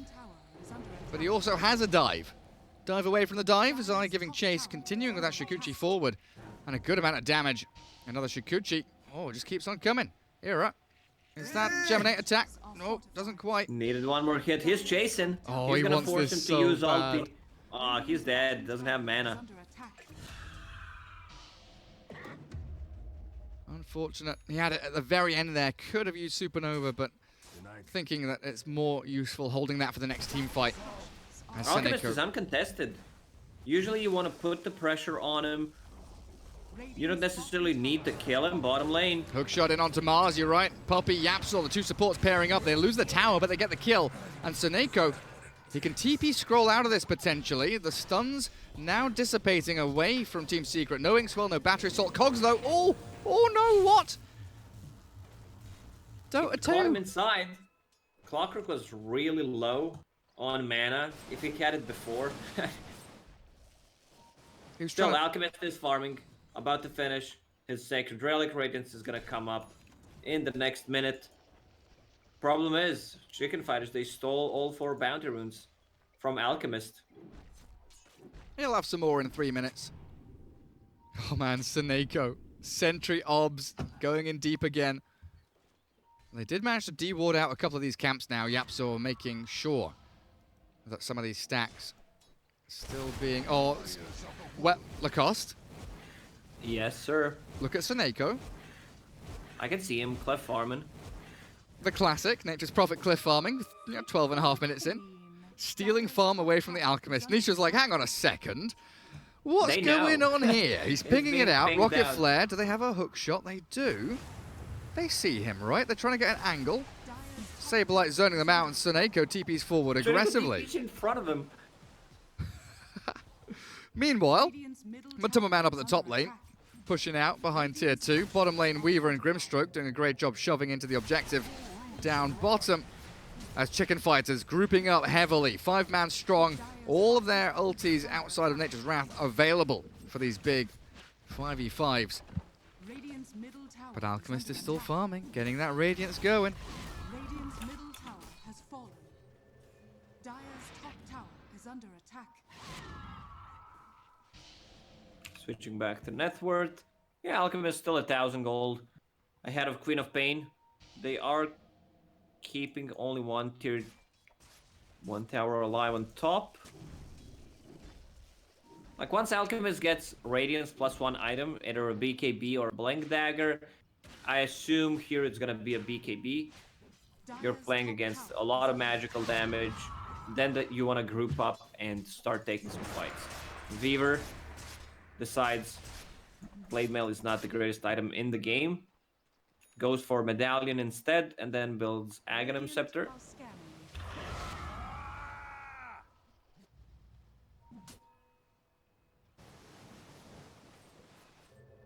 Zai going to TP up to Outpost. As Yapzor starting things off onto the Mars. I don't even know if they need Zai. These two supports, Puppey and Yapzor, from lane to lane, just finding kills. So much chain disable and a ton of damage from this level 4 battery assault. Anyone caught inside surely will die. Queen of Pain blinks away from the DD. Zai Weaver does go for the Medallion. So I'm pleasantly surprised to see that item make a little bit of a comeback here. And of course, due in part to this urn being picked up by Yapzor. Oh, Seneko, he snipes Yapzor's courier, but Nisha gets the stun onto the high ground. Sprout pushes Seneko down onto the smaller part of the cliff top. The cogs. Yapzor nearly had him again. So close. Dire are scanning. Radiant's middle tower is under attack. Yapzor walking away from Quap, Mars, Phoenix. I'm wondering, how do you kill this Alc once Weaver gets Aghanim Scepter? Like, he will have a BKB +1 extra item at the time. Radiant's bottom tower is under attack. Yeah, and with Healing Ward, like, how do you kill the Alc and the Juggernaut? Because Matumba Man's getting pretty strong himself. Not too far behind the Naga Siren, only about 1,000 net worth difference. And I'm just watching Matu and the moves he's making. He is just playing behind tier 2s. He is playing all the way across on this side of the map, cutting waves. No one can really stop his stun TP. As a hook shot into mid, again, they're catching Mars. Saberlight is meant to be your initiation hero for Chicken Fighters, but every time Secret see him on the map, they pick him off. So Blink Dagger yet again delayed. That's why you need to have something that pierces spell immunity that can stop a TP. Otherwise, Juggernaut is just gonna have a free time. And he's farming. Look at the item build he's going for. Mask of Madness, Deso. They want to end this game. Like, the plan for Team Secret is pretty simple here. We're gonna push some towers now. We have a lot of tower damage, a lot of stain with the healing ward. We're gonna get to Roche and just end the game from there. Puppey still deep in behind enemy lines. They've killed off Era's Phoenix, who maybe could have dived away from danger. Seneko wants the Sprout, catching Puppey with the Ensnare as well.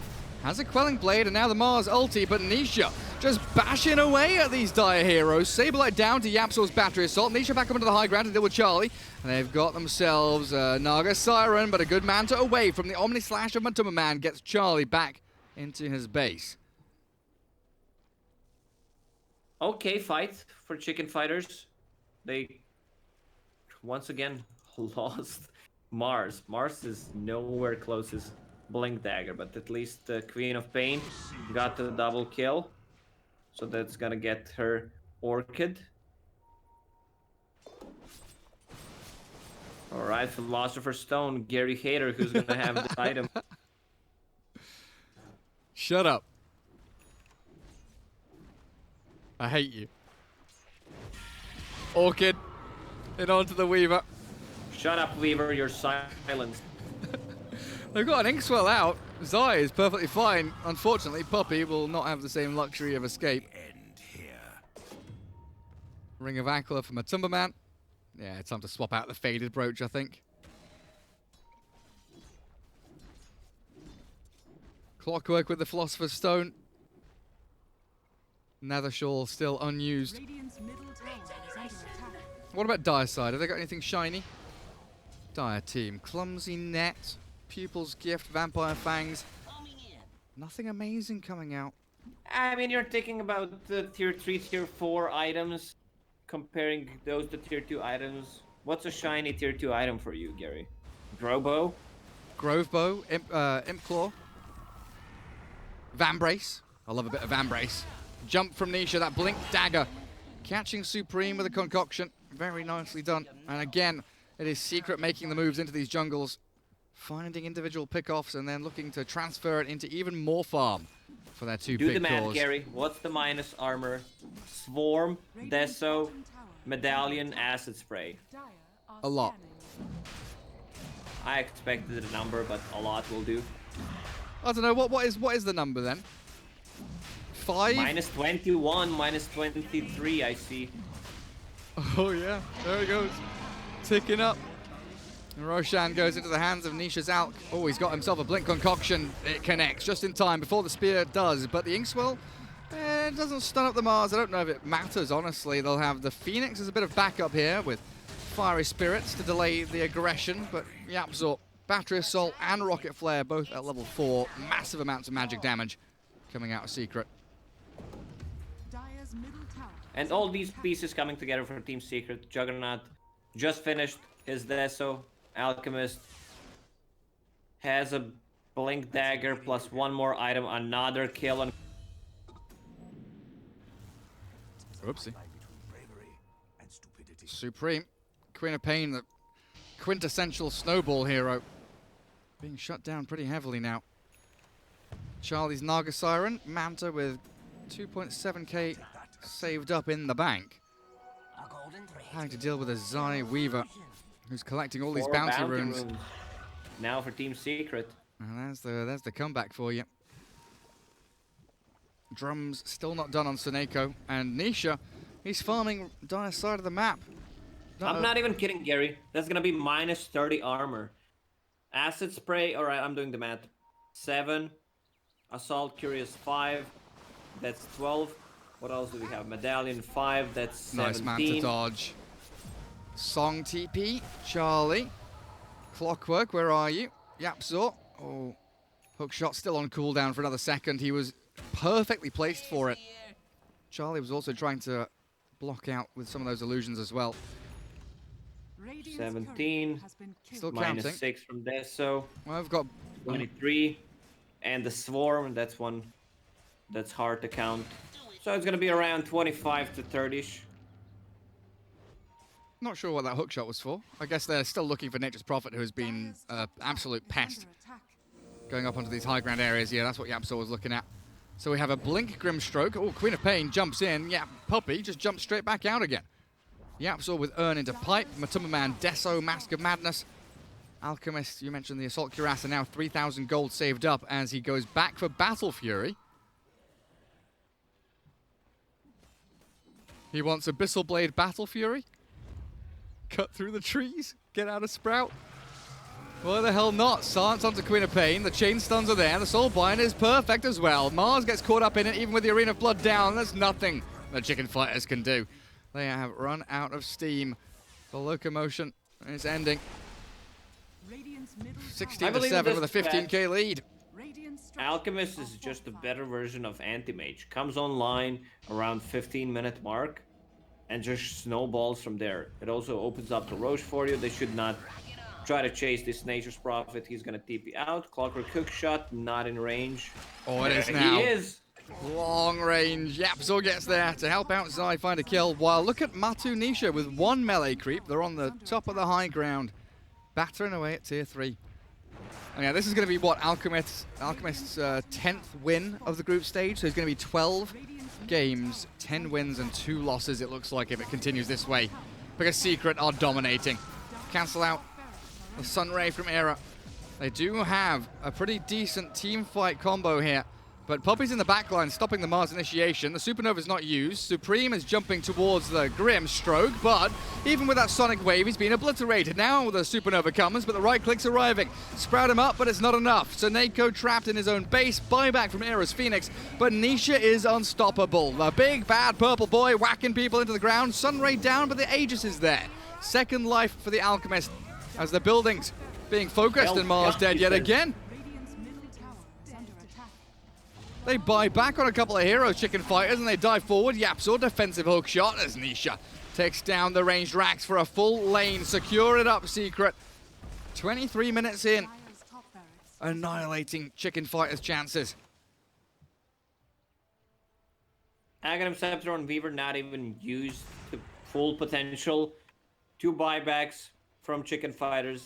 Yeah, I believe this game is over. There's too much damage on the buildings. You're committing long cooldown ultis, you're not winning them, which means that Team Secret can keep fighting. They really don't rely on cooldowns at all. Oh, fantasy points. Misclick. Actually, let's have a look.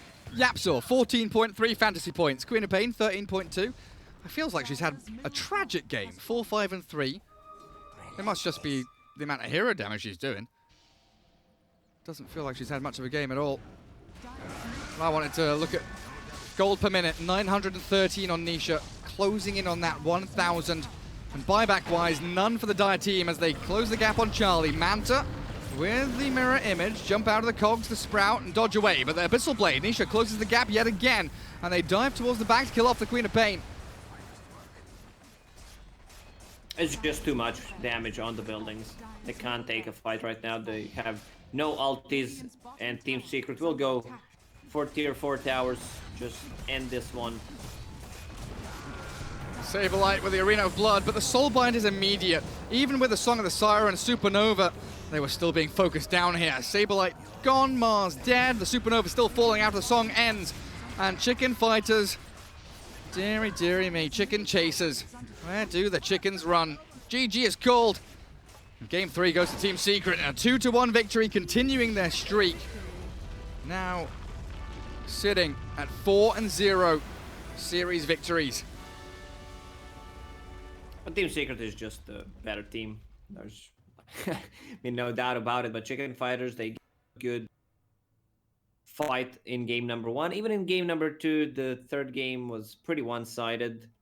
10th pick Alchemist just shows why this hero is gonna be. I mean, we've seen Dragonite in Chinese region going from the last pick to the first pick material. I could see some teams switching back to Alchemist first phase when things get serious. When things get serious. Juggernaut 4-0-10, Zai 5-0-11. No deaths between two of their core heroes. Nisha with only one. That was a sublime performance from Team Secret. Pretty straightforward off the back of that Alchemist, it felt like. Great play by Yapzor, getting in on top of Charlie and Supreme every time he spotted them out, limiting their farm. No real rotations coming out of Chicken Fighters, and they never really got their team fight going. They had lots of team fight spells, but it never really came to fruition. Saberlight, a real rough game, 0-9-4, and usually the player you want to look out for on this team for sure as their primary kind of initiation hero, shot caller, and team fight expert. Mars didn't really have a match, but there we have it. 2-1 victory for Team Secret. Lacoste, thanks for joining us as always. We'll be back same time, same place. Oh, of course. Of course. MVP. We don't have any stats just yet. Almost forgot. We don't have any stats just yet, but it is worth getting your votes in over on Twitter, ESL Dota 2. Get your votes for your European and CIS MVP contender. Each region gets a contender, and all the contenders, I'm going to say contender another time just to annoy everyone, including myself. Yeah, then a final vote to see who gets that $50,000 value MVP Mercedes automobile. A vehicle of your dreams. There's tons of players here. Who's your MVP from this series, Lacoste? Give us a name. I'd say Puppy. Puppy had an amazing performance. Like almost carrying the team in game number 1 with position 5 Nature's Prophet. Position 1 Nature's Prophet. Yeah, Grimstroke in the last game.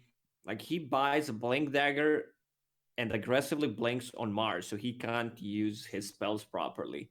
Like usually you would think, oh yeah, position 5, he wants to stay away from fight, but he goes in, creates a lot of chaos in the back lines of Chicken Fighters. Just so long as he's not destroyed any monitors after that Game 1 loss. But there we have it. Team Secret taking out the series. That's us done for today. But of course, we'll be back same place, same time tomorrow. Gambit up against Bait. It'll be your first match up on Sunday. But it's not done for today. It's just me and Lacoste going to go take a bit of a break while we throw it over to the BTS boys on ESL_Dota 2 with Liquid against Spirit, NIP against Na'Vi, and Alliance versus Team Unique as the second, third, and fourth series should be beginning pretty soon. So make sure you drop the smiley faces when we raid the chat, keep it all PMA, and jump over to the main stream and say hello to the lads. From us, goodbye. See you guys tomorrow. Bye-bye.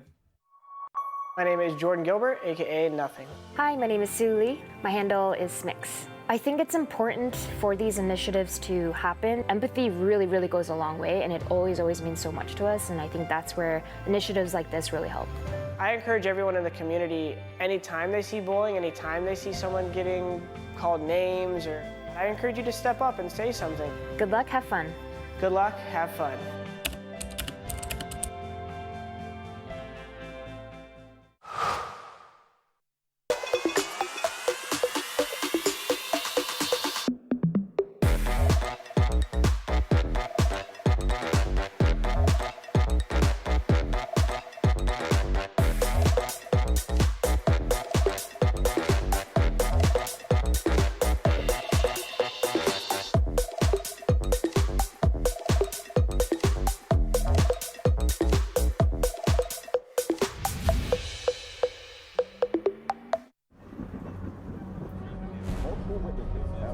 Mysterious shadow sightings all around the city. According to experts, the origin of these shadows is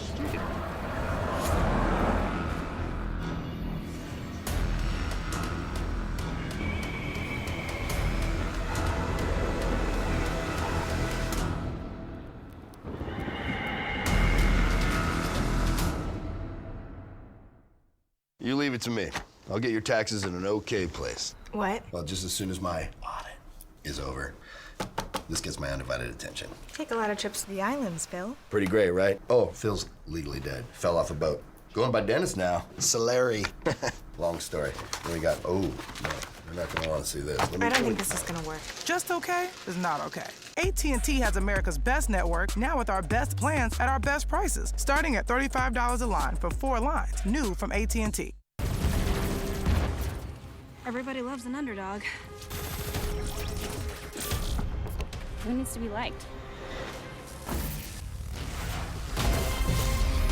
Mountain Dew Amp Game Fuel. Victory in a can.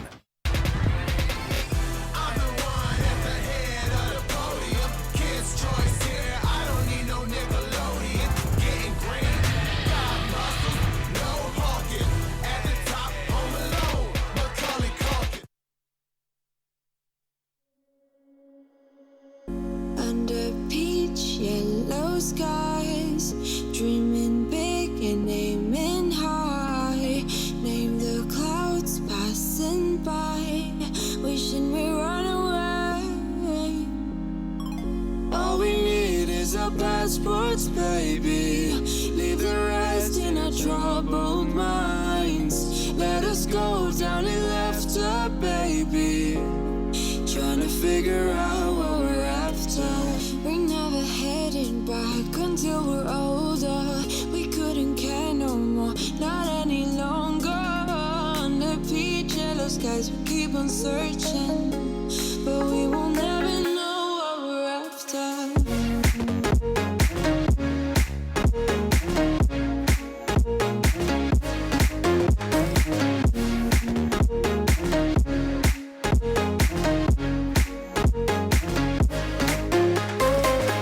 Book a plane, fly away. We will never be the same. And as long as you are mine, come on around.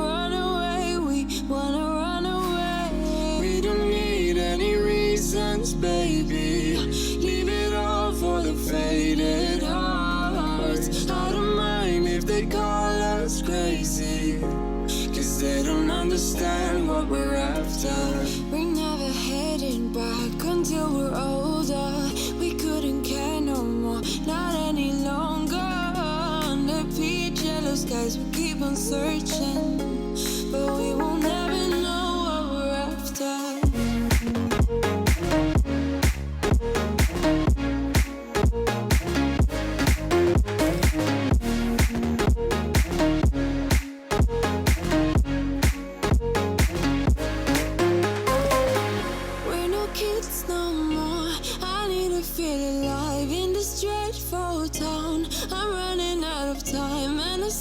You're mine, I wanna run away. We're never heading back until we're older. We couldn't care no more, not any longer. Under peach yellow skies, we keep on searching, but we will never know what we're after.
Chasing love in an empty bar.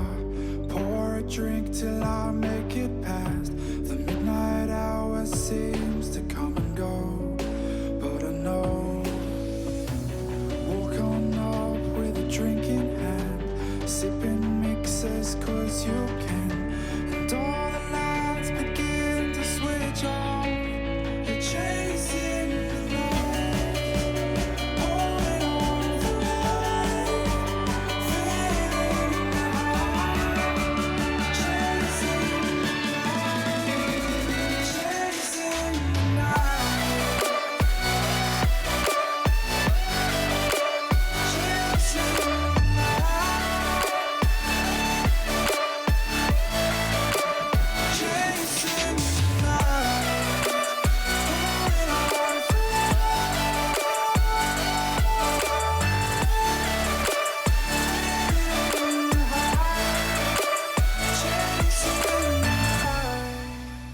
holding on for life, feeding the high, chasing the night, chasing the night. Hotel rooms and city squares, champagne bottles, drum and snare.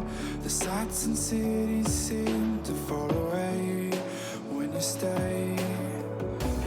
Locked in love for a night or two, losing sleep just to get off you.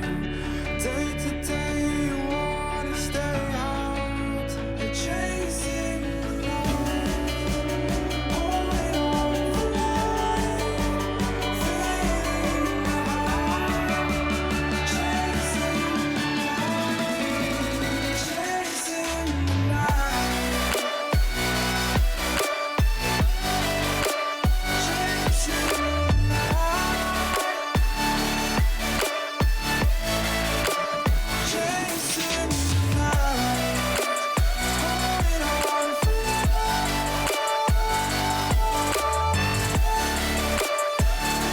feeling the high, chasing the night, holding on for life, feeling the high, chasing the night, chasing the night.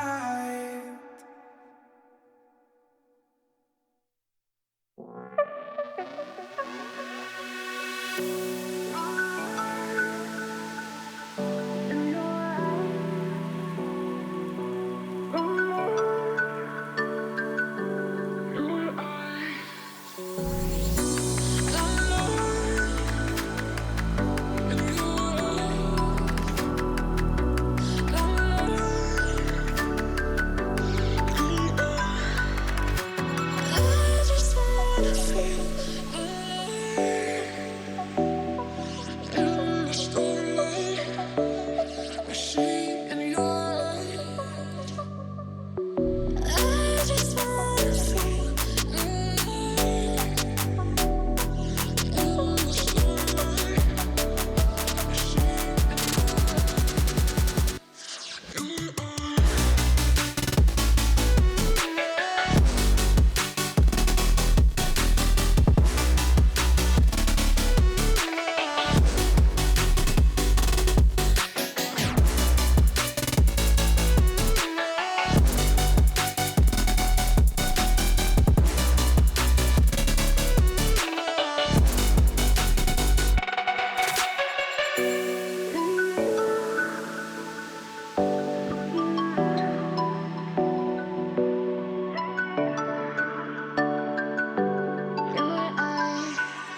isn't over yet.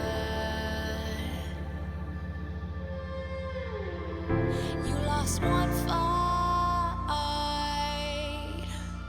but it's not the end. So get back up